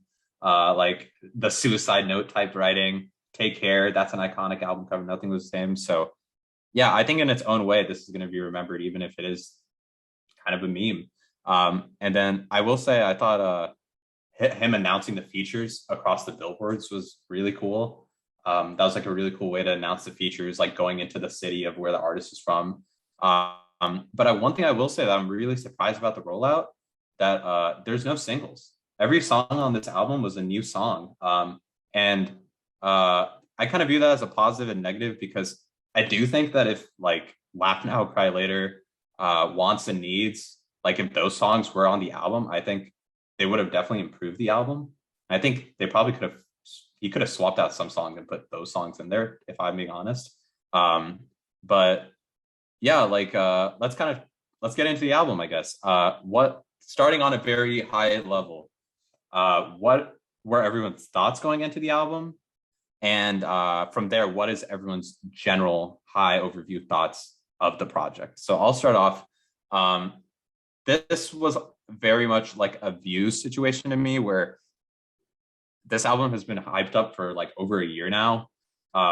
Views was even longer than that, but very much like, and he's like recreating his album covers, and yeah, I feel like there's a lot of hype, or like a lot of build up to this album. And I going into, like, when I first heard it, I'm gonna be honest, when I first listened to it, I was pretty damn disappointed, because it felt very similar to a lot of his other work, whereas I was kind of expecting kind of a refresh. But after like multiple listens, I've come to like the album a lot more, because yeah, it's not like revolutionary or groundbreaking, but at the end of the day, I still think this is good music. And I think I'll kind of get into it later, but maybe it's not necessarily what Drake needs right now in his career, but I mean, it's still, he still did it really well. And I think what he pulled off here was like, it's showing like he's still able to bring the hits, and he's still able to bring that good sounding music. I just think that maybe at this point in his career, this was not what he could have, like, I think maybe I'm trying to figure out how to put this. I think we needed something a little bit more envelope pushing from him at this point, but I still think this was a really well done album. When you look at the songs on their own. So that's my general thoughts and my thoughts going into it. But what about you, John? Yeah, I have pretty similar thoughts where, I mean, like going into it, I hadn't really been super hyped about Drake in general since like Scorpion. Like I still bang songs off of Scorpion all the time, but like Care Package and what was the one that came out in 2020? So Care Package and Dark Lane demo tapes, those aren't like albums. Those are just like they're kind of like a collect Care Package is like a bunch of his old songs that were just never on streaming. And then Dark Lane demo tapes is also, it's just a bunch of songs that got leaked that he put out. Okay. So this is really his first album since Scorpion. Okay, well, I guess that did kind of skew my thoughts because I didn't really know because of those couple of projects, I guess. I didn't really I wasn't super excited for this one. Yeah, so I mean, going into this, I didn't really have a whole lot of super high expectations. I knew I was going to listen to it. I knew that I really enjoyed Scorpion, but his couple of projects leading up to this, I wasn't a huge fan of, even though they weren't like actually albums. But after it came out, I was pleasantly surprised, very pleasantly surprised. And I was surprised that I even enjoyed it as much as I did because I mean, I've been kind of moving away from rap music for a long time. I know you guys know that about me. Probably since like the end of high school, I've been moving toward listening to a lot more like EDM and stuff, but I've been getting back into rap and this just feels like Drake at his best to me.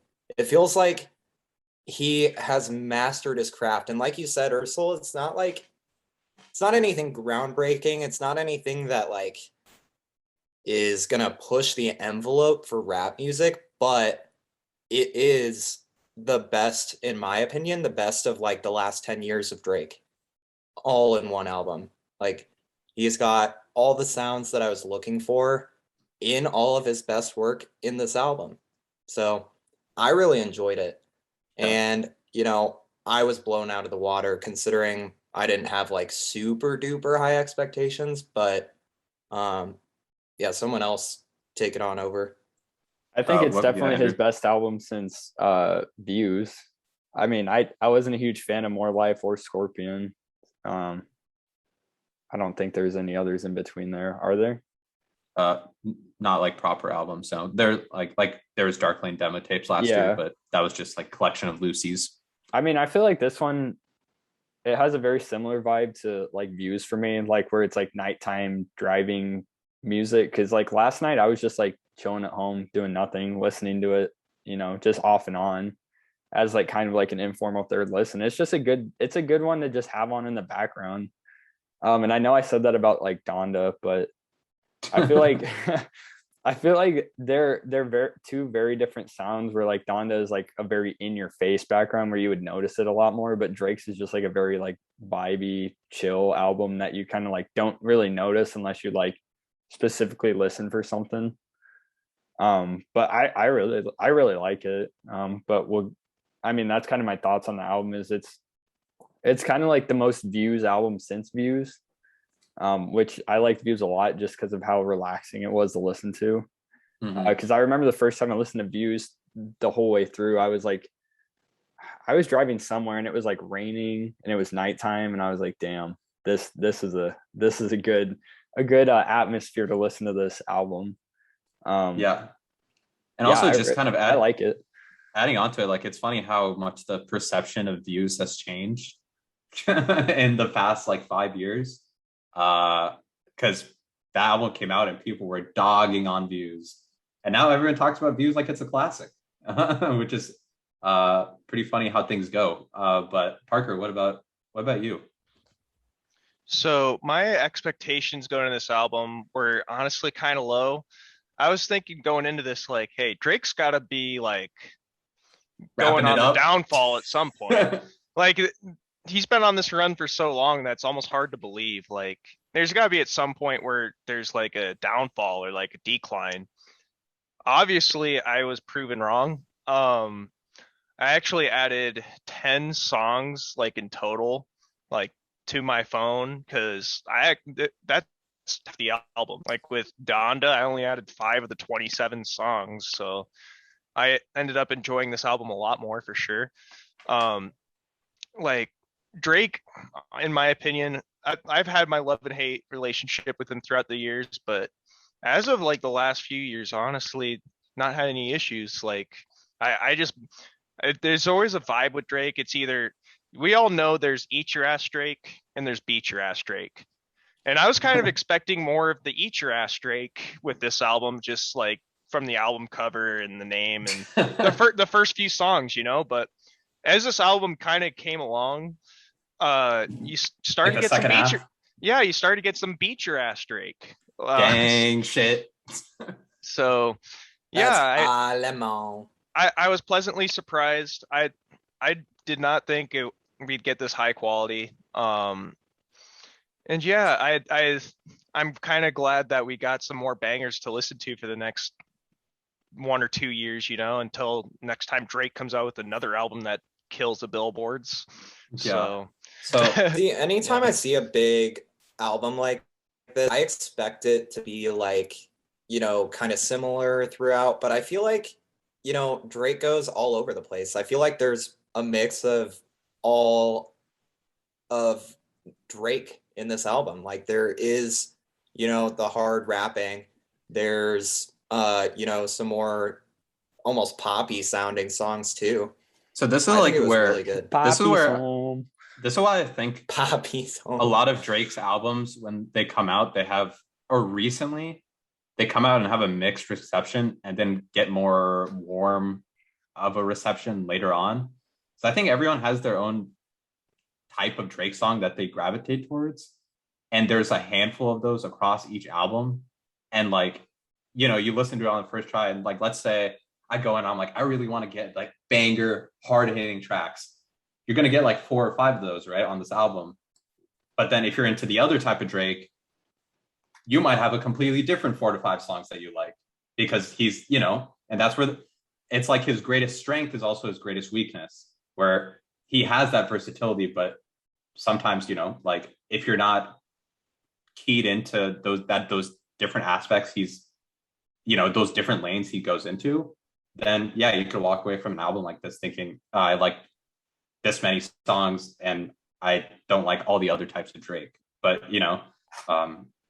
which is, I think, where some of the mixed reception comes from when his albums originally do come out. But let's get into like our favorite songs and least favorite songs. One thing I want to say, and like one of my cons about this album, is I think this is a better album than Scorpion. But I think that Scorpion has higher highs than this album.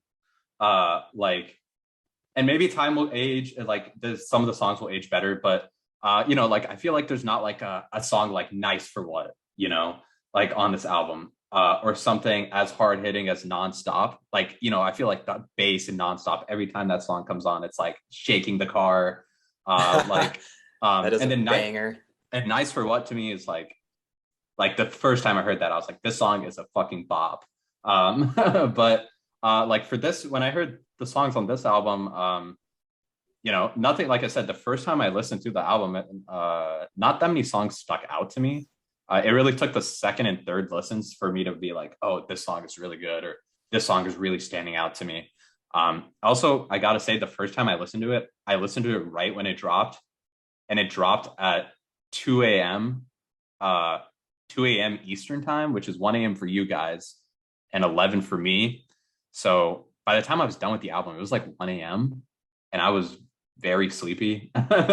So that didn't help. But let's kind of go into like our favorite songs, or like our kind of thoughts on the album. I just want to kind of give a shout out to Champagne Poetry. I think that's a great opener.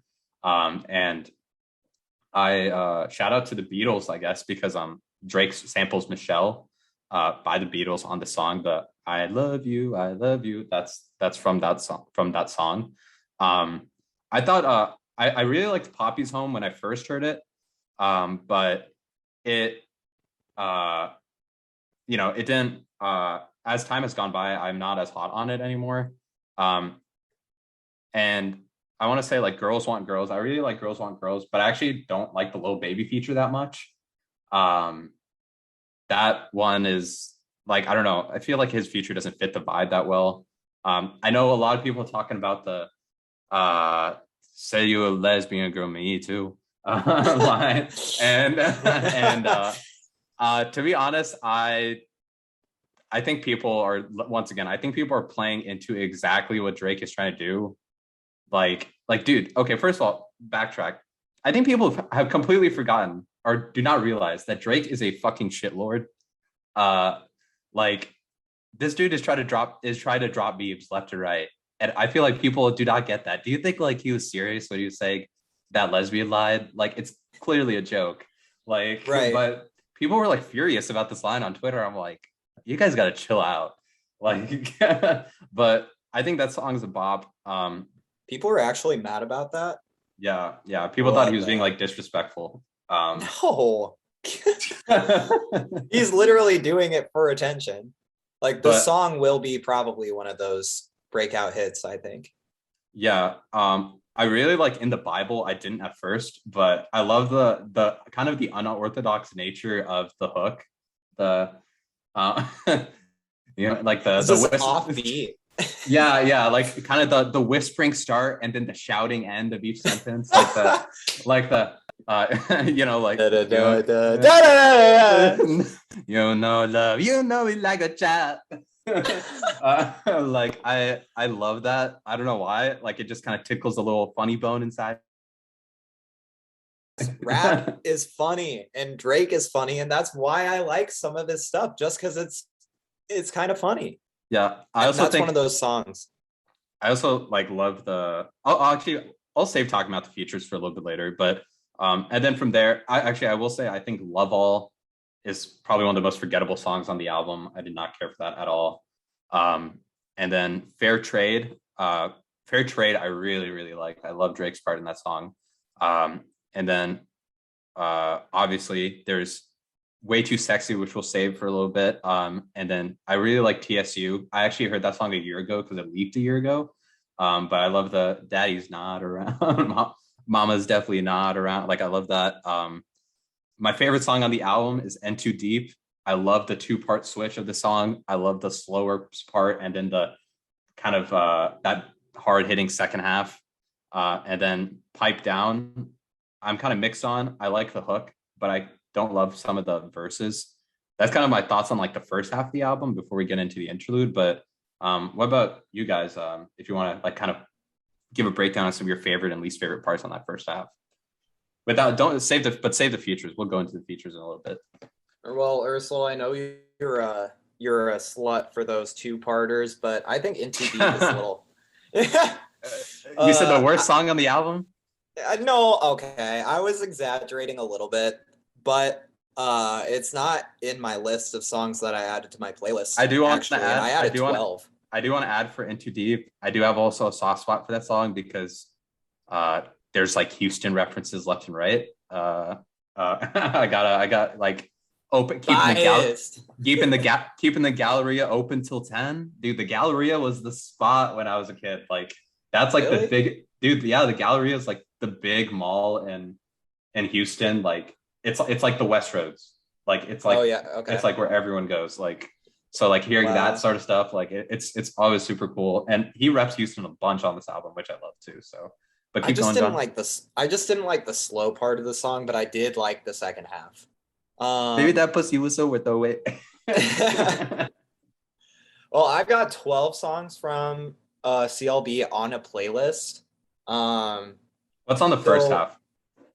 Yeah, from the first half, I've got Girls Want Girls, In the Bible, Fair Trade, Way Too Sexy, and I guess No Friends in the Industry. Is that second half? Yeah, that's I guess the second half. Yeah. Yeah, so it's just those 4. from The first interlude, the half. interlude is like right in the middle. There's 10 songs before the interlude and 10 songs after. Yeah, and Yeba's Heartbreak or whatever is, or what is it? Yep, I yeah, gotta Yeba's see. Heartbreak. Yeah, that's a stinker. Not a great interlude in my opinion. But What- yeah, I feel like some of the songs from Scary Hours could have been put in there instead. But Well, yeah. What are your favorite parts of the first half and your least favorite parts of the first half? favorite, definitely Girls Want Girls and In the Bible. I love In the Bible. It's just it, like you said, it tickles my funny bone. I laugh every single time I hear it. But also like it's got a weird like flow to it that you don't really see in the rest of the album. And it feels different. It actually does feel like one of those songs that may be slightly influential, potentially, but there's not a lot of that in the album. I think one of the weaker songs is In Too Deep because it has a terrible first half. The interlude is the interlude. Um, I thought that TSU was okay. Texas And State. actually, I thought Love All was not that great. Like Jay-Z Yeah. is, I didn't like Level that much. I saw the Jay-Z feature and was like, oh, but yeah, it wasn't that great. Besides that though, I thought the first half was definitely just weaker in general. Also, It was definitely a second half album for me, yeah. but most of it was really good. I Yeah, thought. I'll save the flow of the songs for a little bit later. But Andrew, what are your highlights and dislikes of that first half? I mean, you want the whole album or just the first half? First half, just because I feel like it's easier to break up that way. I think Champagne Poetry is like a pretty good intro. That Casey Neistat ass beat that it's got going is a little nostalgic, but I think way too sexy, as much of a meme as it is. I think it's probably my favorite on the first half. Yeah, like the Jay-Z song I thought would had potential. I didn't end up actually liking it that much. In It's Too Deep, forgettable. yeah, it was a forgettable song. Fair Trade was pretty good. I don't know. I really liked the second half of the album. I wasn't a huge fan of the first half. What about you, Parker? I'm kind of the same way. I'm more of a second half guy on this album, but the kind of good songs I really like from the first half were Fair Trade. I thought 5 songs kind of started slow for me. Um, Fair Trade, Way Too Sexy, In Too Deep, and Pipe Down. I actually like all of those. I just and In Too Deep, I just like the pop that shit. Pop that Pop shit. that shit. It's so catchy and it's such a meme. I fucking love it. But yeah, it was more of the second half of this album that really stuck out more to me. The interlude, I'm in the same boat as John. That was kind of stinky. Worst interlude. Yeah, but the first 5 songs made like my expectations of this album, like there's gonna be a downfall here, and the first 5 songs were like a bad sign for me. I'm like, is this gonna stink? But then it really started. Then it started heating up for me later on down the road. What okay, so now we gotta talk about kind of the big thing on the first half, which way too sexy. We get a Right Said Fred sample at the is the song called Too Sexy? I'm Too Sexy. Yeah. And also this is another song where people were fucking furious about this. Like I saw someone say this is like the most embarrassing thing Drake has done in his whole career. Yeah. Look, I don't think people are understanding the cheeky nature of it. Like, if you watch the music video, do you think Drake is like, it is like, shit, like I don't even know what people are expecting. Like, this is clearly supposed to be a fun song. Like, and I think the beat and Future go hard as fuck on the song. I think Drake and Young Thug kind of glide on the song. Like, they're kind of on cruise control, but I think Future especially goes hard on the song. Yeah. And I'm super happy for Future because this is going to be Future's first #1 on the Billboard. So like that's Really? Yeah, he's never had a #1. So Let's go. Shout out to Future. He's about to get a #1 song. But I actually, I'm not offended by the song like people are. Like I think people, I don't know where, like people have made this album out to be extremely offensive in nature. I do not get that. And I think people aren't understanding the cheekiness of it all. Like, One of my biggest complaints is I wish the whole album was as cheeky as some of like the songs like Way Too Sexy. Because going into the album, I thought that he was going to be a lot more memey and tongue in cheek with the cover and the name of the album and like Way Too Sexy and like Girls Want Girls. Like that's kind of what I wanted the whole album to be. So I actually think this is one of the highlights of the album. It's grown on me a lot, and the best way to put it is it's like WAP but for men. Yeah, that's what I was thinking, but people are pissed off at that just because it is for men. And I think maybe it's a vocal minority because the song is about to be #1 on Billboard. So like I don't know, but yeah, what are your guys' thoughts? Do you think the song is an atrocity? Do you think you like it? And have you seen the music video? I thought the music video was amazing. Also, I think that made me like the song more. But what are your thoughts on Way Too Sexy? I didn't realize how bad of shape Young Thug was until I saw the music video. How bad of what? He just like he's got no muscles. He's flabby. Oh yeah. He's so. I did think funny. that too. I mean, it plays better into the vibe of the song anyway. I thought it was great, and like you said, dude, Future goes ham. Like this is probably one of my favorite futures. This is one of my favorite Future features in a really long time. Since like actually probably ever. This is probably my favorite Future feature. I did it again.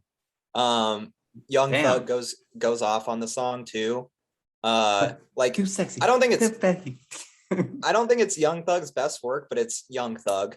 I thought Young Thug had the worst verse on the album or on the song. On the song, yeah. On the album, I was like, dang. Okay. No, it was great. And I thought the music video was hilarious. It's exactly how Drake is. I don't understand why people don't like get the vibe. He really is kind of like the Cardi B or Meg the Stallion of the guy side of rap. He's like hot girl Meg, but he's a dude. Like, I don't know why it's so hard to catch the vibe. But do you think people just aren't getting the tongue-in-cheek nature of it, or do you think, I don't know, like where do you think that's coming from?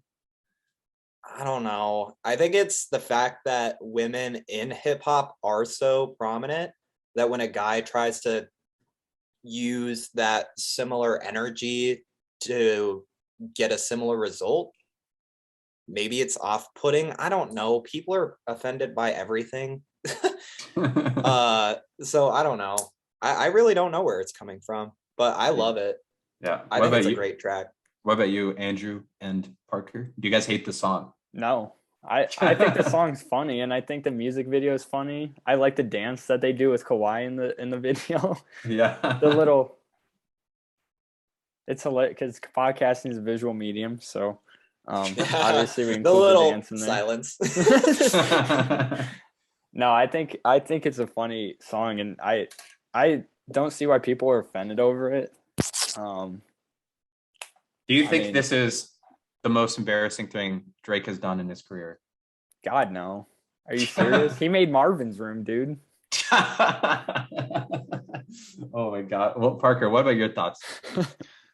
So I have not actually watched the music video yet, but I actually really have loved the song. I think it's really funny. Like it's definitely a meme that I will be singing along with for a while. But I think it's a really cool homage to the "Way Too Sexy for My Shirt" song. Like I was waiting for somebody to do it at some point, and I'm glad that Drake did it. But yeah, why are people offended? What the world? It doesn't make sense to me. For me, it almost feels like a Future song. Yeah, it does. Yeah. Well, it's like Future featuring Drake. Yeah, literally. Future. Jesus Christ. Future and Future. Yeah. The Future feature is definitely the showcase of the song. I almost feel like this is like Drake being like, "Yo, man, let's get you a #1." like let's get you your #1, baby. Like, kills it, dude. Yeah. But from there we that's so okay. Glad we're all on the same page with Way Too Sexy. But now and I've heard this sentiment a lot, and I think we're probably all on the same page I actually don't know completely, but yeah, the second half is probably a lot more hard hitting. Maybe he almost could have, I feel like, swapped the track order. Maybe put the first half in the first half. But I don't know. So going into the second half, we have No Friends in the Industry starting off with a banger, very hard hitting. Drake does this thing on a lot where, which I love for some reason. I don't know why I love it, but Same. where he, like, we were talking about this before we started, where he'll be rapping and he just like he just cuts off the sentence, but you know how the sentence is gonna end. It's just like him just like it's just like him stopping like on the like on like even in champion poetry where it's like where he's like, y'all gassed up, you couldn't even pay the it's just like you know He what just he's gonna cuts it off. say. He's like, I don't even need to say it. Yeah. He does that on this song too at the end with the what is it? Brothers been my brothers, like Yeah. what is That's it? a Brother, instead of that's yeah, a fact, he's just yeah, like that's a yeah. It just cuts it off right goes there. hard Like, into the beat. yeah, I like he think just like, that beat, the No Friends in the Industry beat, kind of reminds me of Nonstop a little bit. It's really hard hitting, and it just keeps the song chugging along. yeah. And I love his flow on No Friends in the Industry when he kind of goes into that like whisper, like the like like I think the song is definitely a highlight of the album. But I will say, I don't agree. Like, I don't know if I buy the sentiment of this of the name of the song. Like, I get this song is very clearly like at Kanye, but like, bro, you have how many high profile features on this album? You're telling me none of these No, guys are your no. favorite? I think you're how I understand it Okay. is that he doesn't have it literally is like Fast and Furious. Like he doesn't have friends, he has family. And like all the features on the album are family to him. The Hobbs and Shaw Like, that's what I cast got. returns. The Hobbs and Everything Shaw? comes back to Fast and Furious. Okay, Hobbs and Shaw. that actually, okay, that makes a little more sense to me, actually. Yeah. Thank you for Yeah, the more I clarifying that. listen to it, that's the vibe I get. Knife Talk, I actually did not like at all when I first heard the album. But that is another song that has grown on me a lot. It's mainly because I thought it was I still think it's very out of place, but the song is a banger. I'm not even gonna deny that. And then I'm gonna save 7 a.m. on Rival Path because I want to ask you guys about that specifically later. I really like Race My Mind. I like the wording of the hook, like I wanted you to erase my mind. Like, I don't know why I like that. Fountains, as unnecessary as it is that we need another song like One Dance, I actually really like Fountains. I actually think the Thames feature on that, or actually I'm going to say the feature, but talking about the features. I also really, really, really like Get Along Better. It sounds just like a soulful, like early 2000s, like R&B cut. And I feel like it's Drake at maybe like it's one of Drake's most confident moments as a singer. I feel like You Only Live Twice, I think, is a banger. I think Lil Wayne might be in the run for the best feature on this album. I Miss You Too. Holy shit. Kid Cudi and Drake. You know, I'm going to save also opinions on that because I feel like that's almost a Kid Cudi song. Fucking Fans. That song I feel like is actually probably the most introspective song on the album. And I feel like kind of gets the theme across of the album, which if you go on Apple Music, right, the Drake, even the description is written by Drake. It's a combination of toxic masculinity and acceptance of truth, which is inevitably heartbreaking. I feel like that's probably the best showcase of that statement. Like I think it's him realizing that maybe he's the one to blame in a lot of these relationships where he's like talking shit on these girls. And then The Remorse is not my favorite closing track, but I think it gets the job done. That's the best way I can put it. So I think, honestly, I don't think there's really many misses on the second half of the album. I think it's a really good track run. But what are your guys' highlights on the second half of the album? Or the songs you didn't like? John? Yeah, I think some of my highlight moments were definitely No Friends in the Industry. I don't know why this song isn't more popular, but it's just such a banger, dude. It just goes off. It's just one of those songs you can't stop bumping to. Yeah. Just like literally like bobbing But the it's been my entire time. brother's. But have been my brother, man. And then that's a beat. Like he just cuts it off. You Let the know beat that's ride. a fact. He doesn't even need to say it. Literally, it's like No Friends in the Industry, Knife Talk, banger, 7 a.m. on Bridal Path. Another good one. Race My Mind is also good. Dude, he does not miss in the second half. Like I have all of these songs on a playlist except for Fucking Fans and The Remorse, because I mean, like they're good for when you're listening to the album as a whole, but like I'm not gonna pick them out and listen to them on their own, I don't think. Like if Drake was gonna tell a story, I think those are two decent songs in that regard, but like you only live twice though. Fire. It feels like old YMCMB to me. Yeah, that felt like a track coming straight out of like 2012, 2013. Literally. That's what I love so much about it. It kind of felt like it almost gave me like the Motto vibes a little bit. Hey, it's You Only Live Twice. Like, Yeah, you could right. do that as a sequel. I didn't even think of it like that, but like actually though. And then I Miss You Too is really good. I really like Kid Cudi in it because it's not even like the presence of Kid Cudi vocally. It's the actual track and the beats behind it sound It's like got a good Kid vibe. Cudi song. Yeah, absolutely. But I think if I were to pick like a worse song on the second half, I'd probably say Fucking Fans, because yeah, I don't know. It's There. something about the sound of it. I don't know. I don't love it, but yeah, the second half bangs. I would say the best song for me is probably No Friends in the Industry. But that's just, well, actually, I don't know. Because I keep looking at the second half and I'm like, You Only Live Twice, I Miss You Too, Knife Talk. I don't know. It's a great second half though. What But about No Friends in the Industry bangs every single time. what about you, Andrew? What are your thoughts on the second half? Because I know you've talked about how you like the second half more.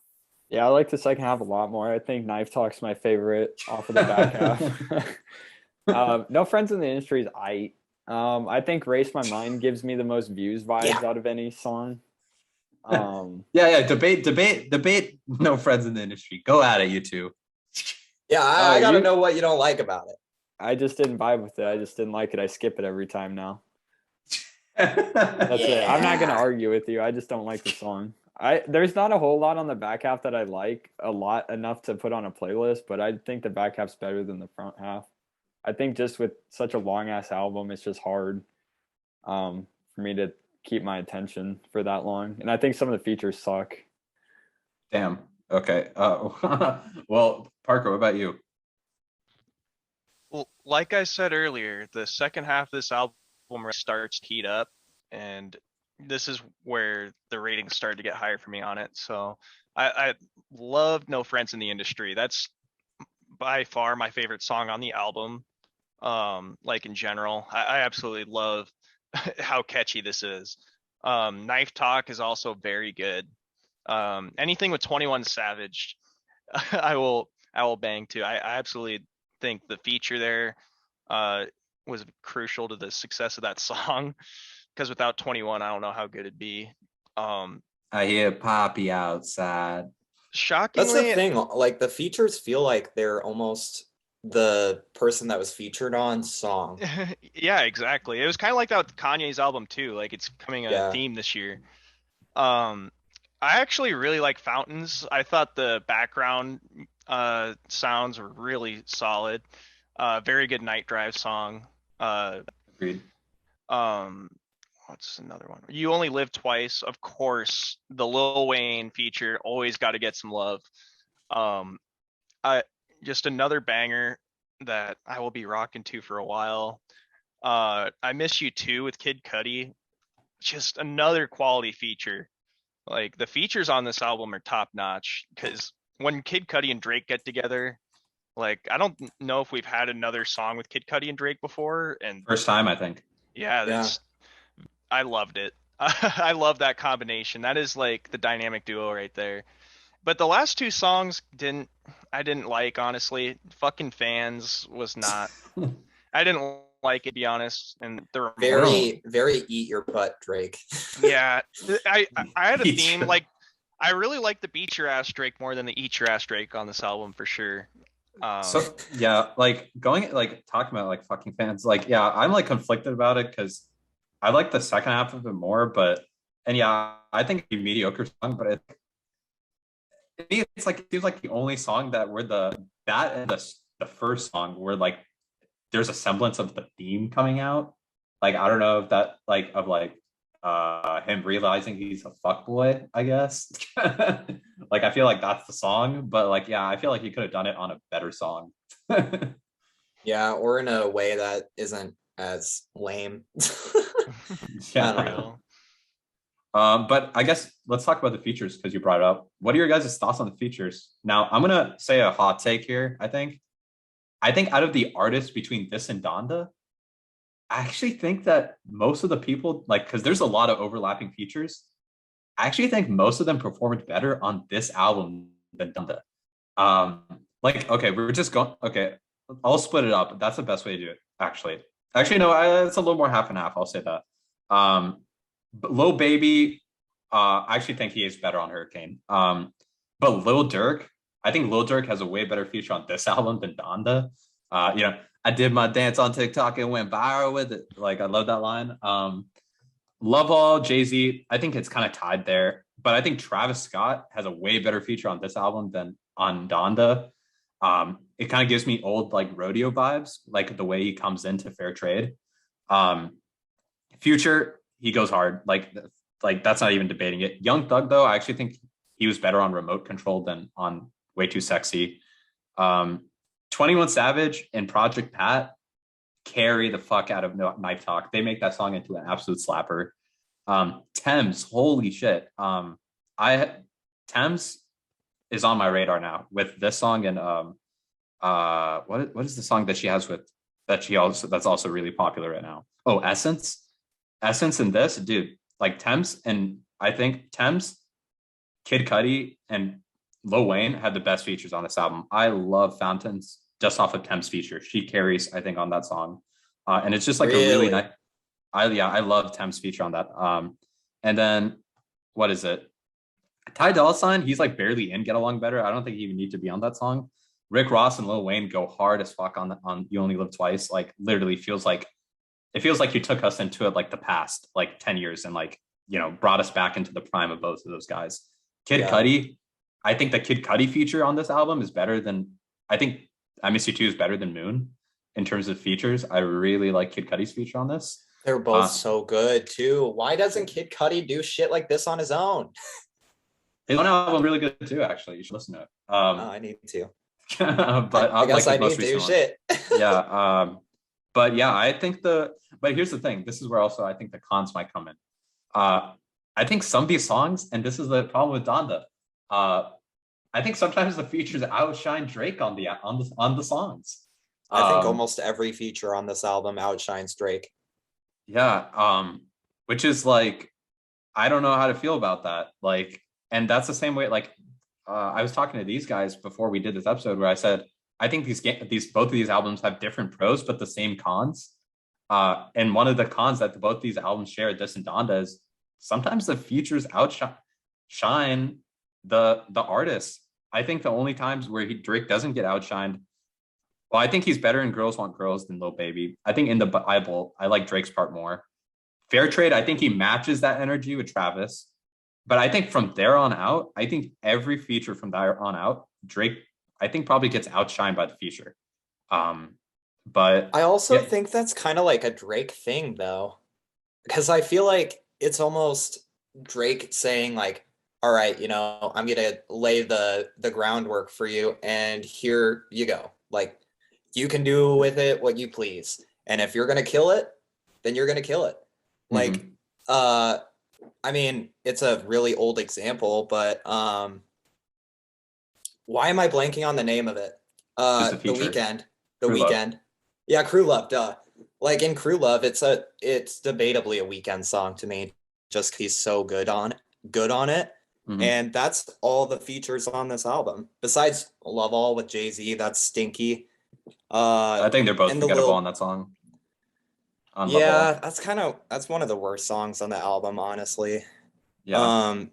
Lil Baby's features okay. But besides that, all of the features are really well. Ty Dolla $ign Get Along Better, but everything else is really good. The only thing with Fountains, I don't quite share your opinion on that. I think Thames is okay. I don't really love the sound of her voice. But I really like the vibe of that song. And I actually prefer Drake on that.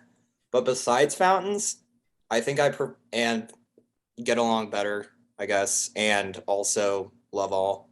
I prefer the feature on every other song. Yeah. So yeah, I'd say my favorite features are definitely Lil Wayne, Kid Cudi, and Thames. Least favorite feature, I'm gonna probably throw Jay-Z under the bus, man, because Jay-Z, you're a fucking goat. I expect way more than whatever the fuck you put out here on this. But Andrew, what are your thoughts on the features? Least favorite thoughts on features, worst feature, best features. I mean, I think the features in general, like you said, it is like I think a lot of them are better on here than Donda, like Travis Scott for sure. But I think my favorite one is on Knife Talk. I think I like 21 Savage a lot because I think his music is funny. Like I don't think it's that great, but I think they're hilarious. I mean, like Parker can share that sentiment when we lived at the dorm with Al, and he would just play like X or like any of the 21 Savage like original songs, and like 21 Savage is hilarious.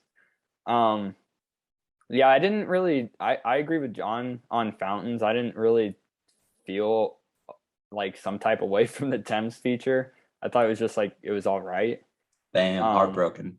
But I mean, like you were saying, John, Yeah, like that's heartbreak. like how Yeah.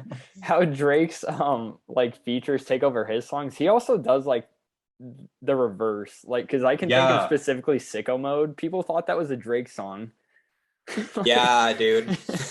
Like That that was like a huge song, and like Travis Scott's like, oh yeah, that was my song. Well, like Andrew, Everybody's like like, have you heard Out Like a Light by Drake? That's such a good song, bro. adding on to like what Andrew's saying, like it's so weird to see Drake get outshined by the features because usually when Drake is the feature, that's a Drake song now. Right. Like Life is Good, bro. I think of that as a Drake song. Yeah, I forget you know, Future's on that song, or like what's that freestyle? Going Bad. Oh, only you freestyle. That's Yes. a banger. Like when Drake is usually the feature, he's the one outshining the main artist. So it's kind of weird to see it the other way around. But it's also I feel like it's intentional. I don't know. yeah, the way I view it is like I feel like Kanye and Drake, like when they're calling for the features to come in, like like an album like that, the features are gonna bring their A game. Because I feel like those artists know like this is my chance to fucking go like to shine and be like, like this is when the most eyes are probably gonna be on me, Because Right. Drake and Kanye are like some of the biggest. Drake is the biggest. You're not going to get more eyes on you than when you're on a Drake song. I'm actually kind of upset that there wasn't a Weekend feature anywhere on this album. Yeah, Like- especially because they're cool again. Right? Like, what the hell happened? Maybe it just didn't happen in time. Maybe they didn't settle their whatever differences they had before the album was But being made. I don't know. What about but Andrew, yeah, what's your you said 21 Savage is your favorite. What's your least favorite feature? Probably either Jay-Z or Rick Ross. Ricky Rose. I don't like Rick Ross, dude. I think Rick Ross is not good anymore. Bruh. I don't know. I mean, I like Get Along Better, so I can't really like, Maybach music. yeah, that's the best lyric from Rick Ross isn't even him. It's just his fucking like tag. But yeah, I mean, those two are probably my least favorites. I feel like their heyday, Jay-Z and Rick Ross's heydays are far behind them. So Well, Parker, what about you? What's your notable features? What are your thoughts on the features? What are your favorites and least favorites? Yeah, so Thames, I actually will Yes. check out some more of their stuff. Like I thought her voice was beautiful, honestly. I Yeah. will check that out. I think Lil Wayne was actually my favorite feature of this album. It's such a throwback every time I hear Lil Wayne now. I love it. But I love Kid Cudi, Future. Probably my least favorite feature on this album was Yebba. That song was just Drake so bad. and Yebba. Yeah, I did not like that feature at all. But I thought overall, like, you brought the big guns in. Like, that you can't write a much better script than these features, and that's how you make a quality album, is with quality features. And I think that was a huge component of this album, and it definitely paid off. Like, Yeah. these are big names and really good verses from a bunch of quality people. Can't Yeah. complain too much about them. So going from there, I kind of want to talk about before we kind of go into our final thoughts and rankings. I want to talk about like the flow of the album, because I think this is actually probably my biggest con with the album, is that I think this album could have been so much better if you rearranged the like listing of the tracks. Like, I feel like there are a lot of times where I feel like it's starting a vibe and then it kind of slows back down and then it kind of goes back into the opposite direction and then it kind of slows back down. Like, just like looking at the track list, like, okay, Champagne Poetry, like, that's a great intro, and he really like starts, crescendoing in the second half when he's like, this is the part of me, this is the part of me, this is, and then Poppy's Home, that's really hard hitting. And then it really slows down for like 3 songs. And then it kind of picks back up for a few, like it goes kind of hard hitting with Fair Trade and Way Too Sexy. And then it kind of just slows back down again. And when I'm saying slow down, I don't mean like the quality is dropping. I'm just saying like, it feels like it's going up back and forth between 2 different moods a lot of the times. And I feel like when you're listening to the album in its sequential order, you're not able to like fully get into it because of that sometimes, because I feel like it is taking you between a lot of different moods. And I feel like if you just kind of flipped around some of the ordering of the tracks, like, you could ride a lot of the vibes and the moods of the songs more between track to track. And then also, I'm going to say it again, like, this album is too long. Like, I'm glad it's an improvement over Scorpion, which is 25 songs, but dude, this album does not need to be 21 songs. It's like, I really like a lot of the songs on this album, but we don't need some of them. Like, this album could have been a tight 15-song album, and bro, people would be singing its praises. But when it's 21 songs and you're listening it from start to finish, it can get a little monotonous in the second half. Though the second half brings, honestly, some of the stronger songs. Also, I wanted to get your guys' thoughts on that, but also like 7 a.m. on Bridal Path, because I don't think if this Kanye, like, that song is a Kanye diss. And to be honest, I think it's kind of unnecessary. Like, it's because I feel like 5 years down the line, if you're listening to this album, are we going to be cared that Drake was beefing with Kanye in this particular moment? Like, I don't know. Like, that's like a kind of like a song where I feel like, dude, you could have probably honestly cut it. Like, you could have cut it down. Like, here, like, let me think. Like, I would cut out Love All. I would cut out Yebba's Heartbreak. I would cut out 7 a.m. on Bridal Path. I think maybe probably even cut out The Remorse and Fucking Fans. That's like, what, 4 or 5 songs right there. Maybe cut out maybe 1 or 2 more, and then you have a really tight album.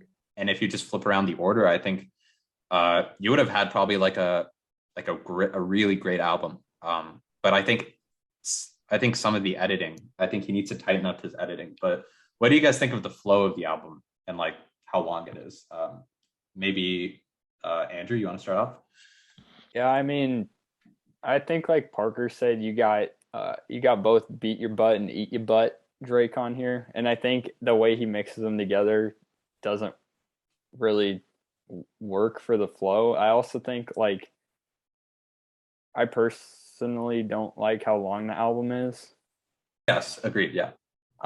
It's just like, man, like Donna and CLB are just fucking marathons to get through, dude. It's just it's like super exhausting to do, and I'm like, man, like, come on, can we just like Like, give me more frequent releases with shorter albums, and I'll be more happy than like once in a while having like a 20-song marathon. I just personally have a hard time paying attention for, you know, 2 hours listening to one album.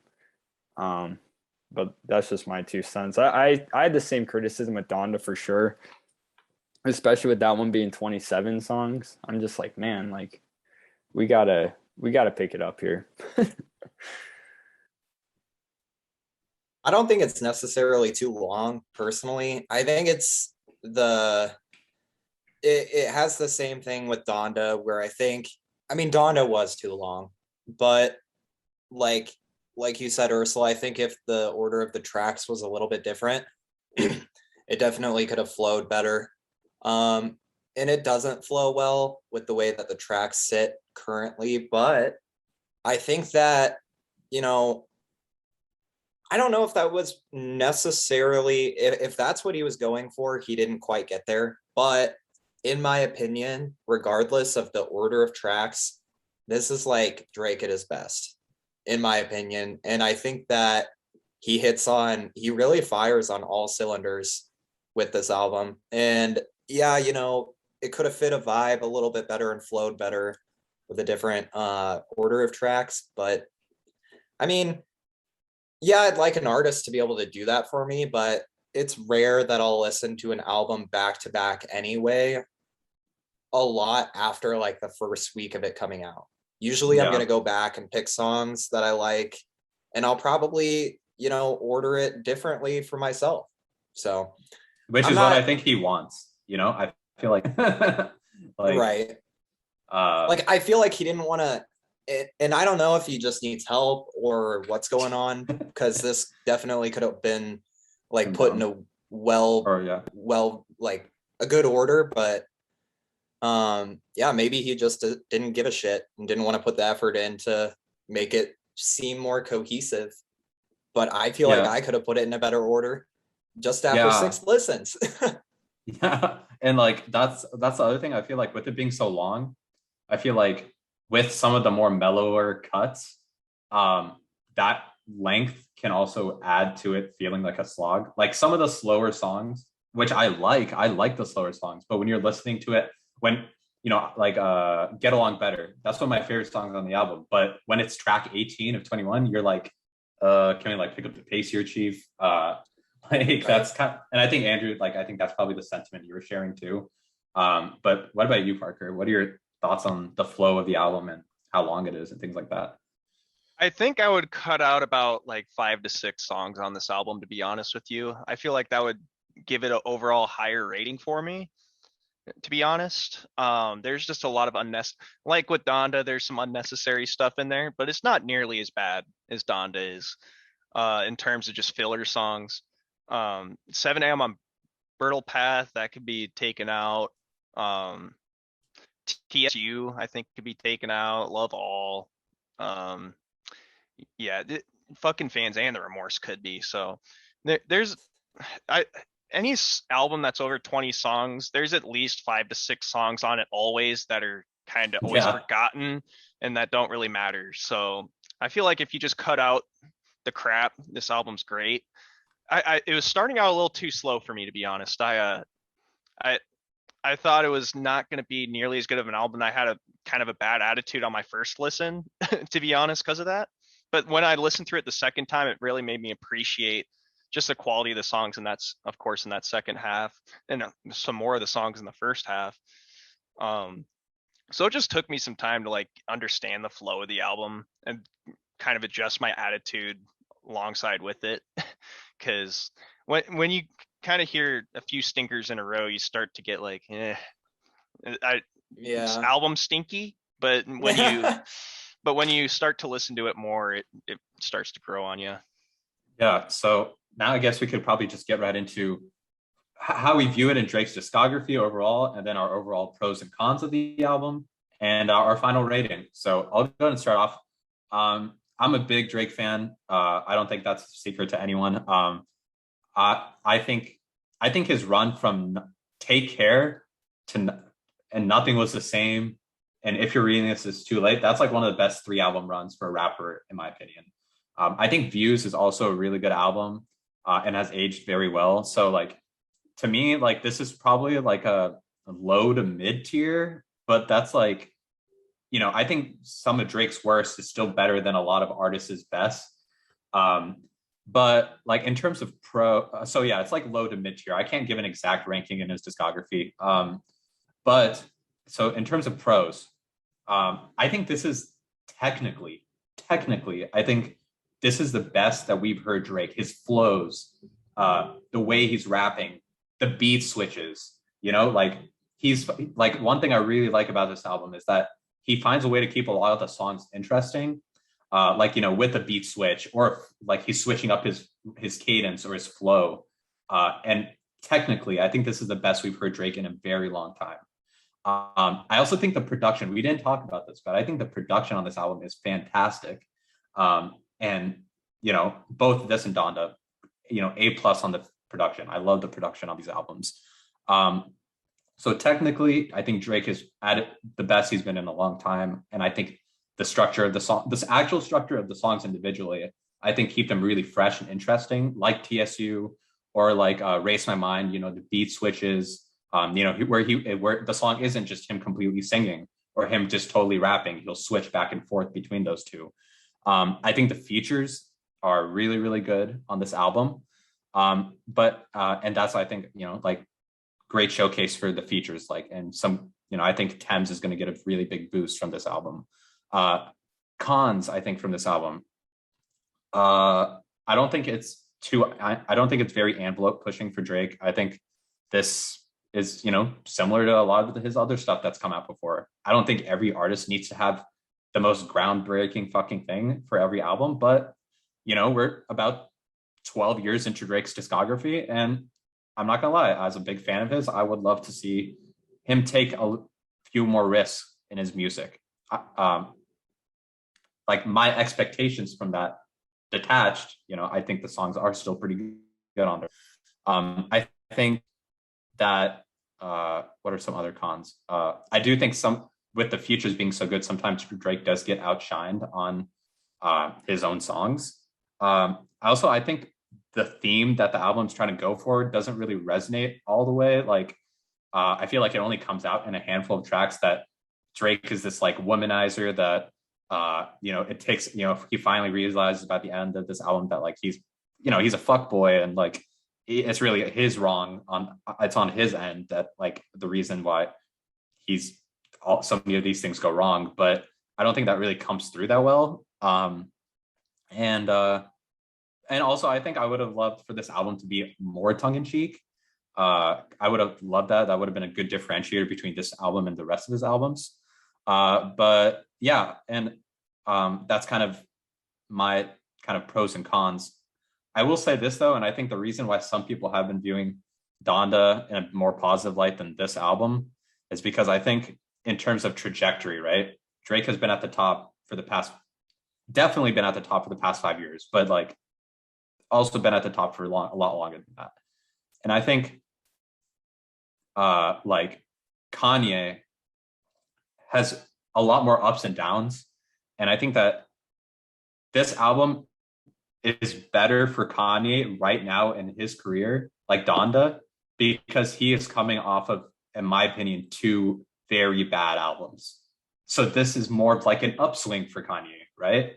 But for Drake, this is more consistent for Drake. So that's why I think people are maybe viewing Donda in a more positive light. But I think that's where I think a lot of that is coming from. So I think at the end of the day, I'm actually going to give this album the same score as Donda. I'm going to give it a 7.5 because I think they both excel in different things. I'm walking away from this album. I'm going to be listening to CLB more because it's more easier. It's better to listen to like isolated, on its own once you're away from the album cycle. But I think, Donda is a little more adventurous in its sound. And I think, it is a little bit more of an upswing for Kanye. So that's why people, he's kind of more the underdog in the situation between him and Drake, and people are always rooting for the underdog.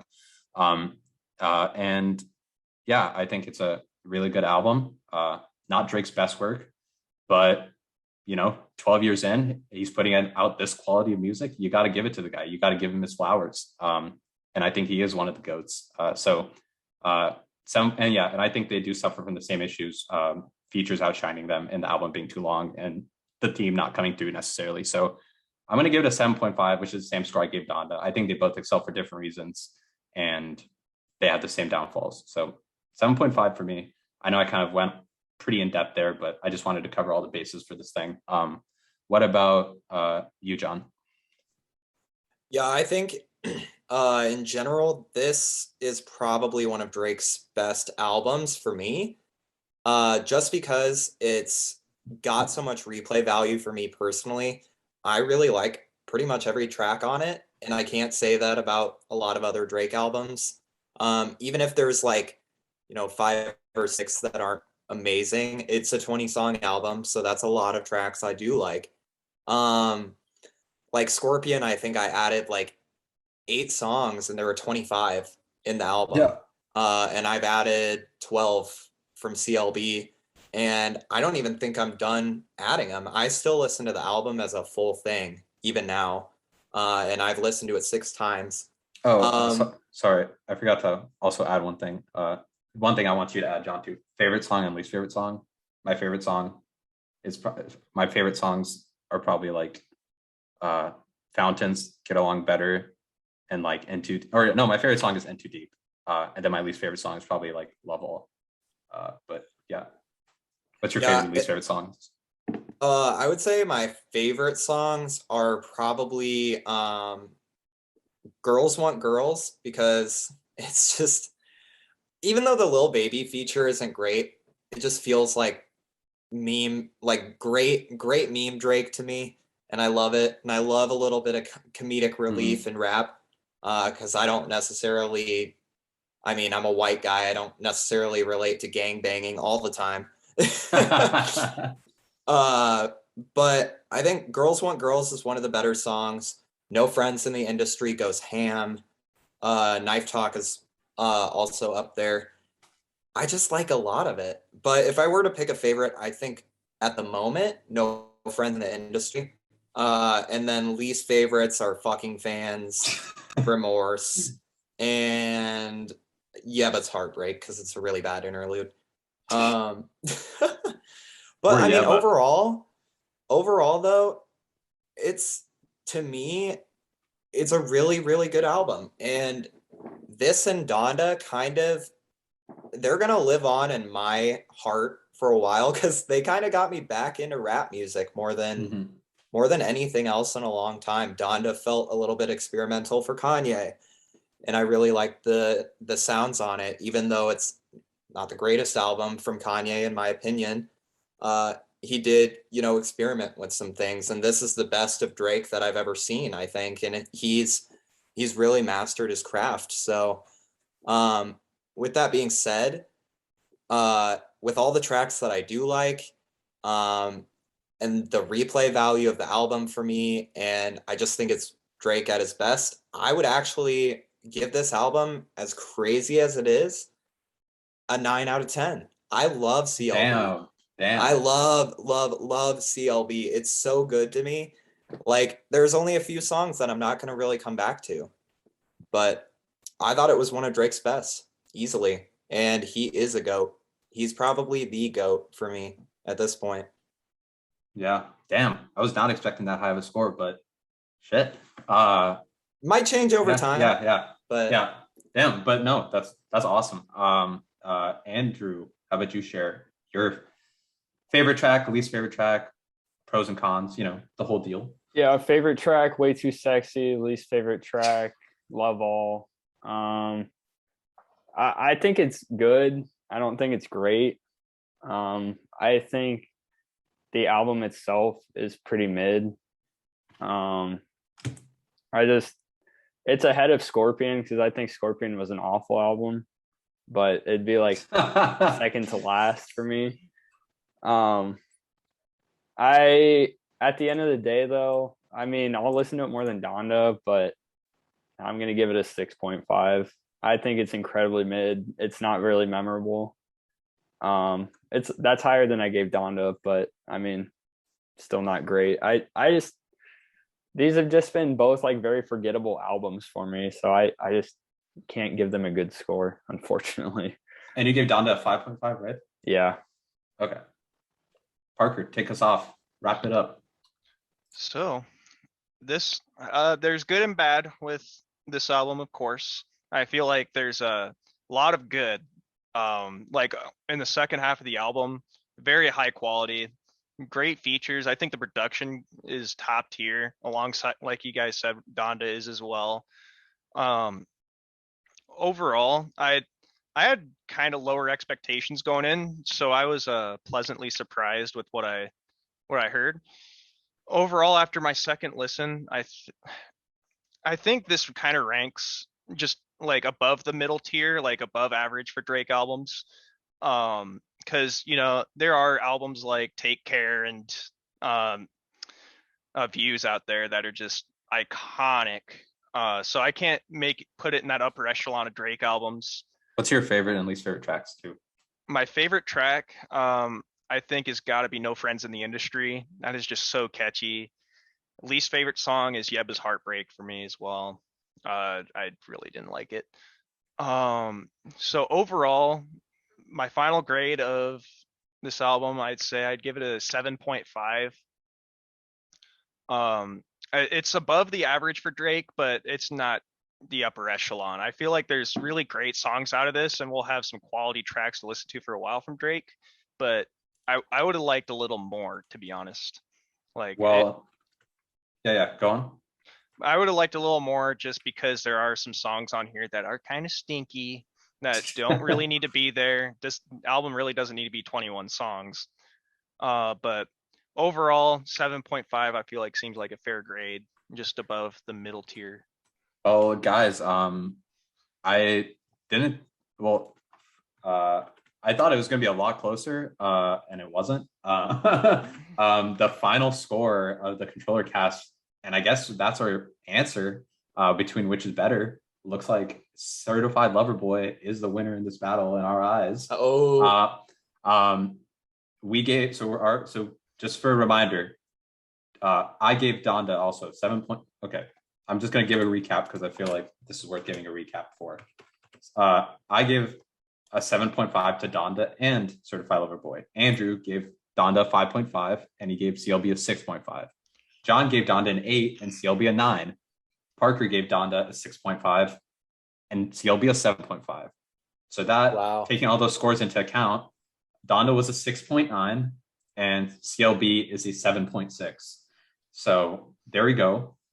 I think, yeah, honestly, that's fair. Obviously, I think both the albums are in the 7 range. And 6.9 is pretty close to 7. So, but still, I was thinking it was going to come down to like CLB like 6.8 and Donda 6.9. I thought it was going to be like super close or something. The nine from me. I know. But I think even if you had given it like an 8, I think CLB still would have won actually. But yeah. That's it. That's the controller cast declaration. CLB wins the fight, and yeah, Drake keep being the GOAT. Kanye, you too, Kanye, keep being the GOAT. But yeah, like make up, fuck, have kids, make an album together, man. You know what? Watch the Throne 2. Just don't include Jay-Z because he's washed.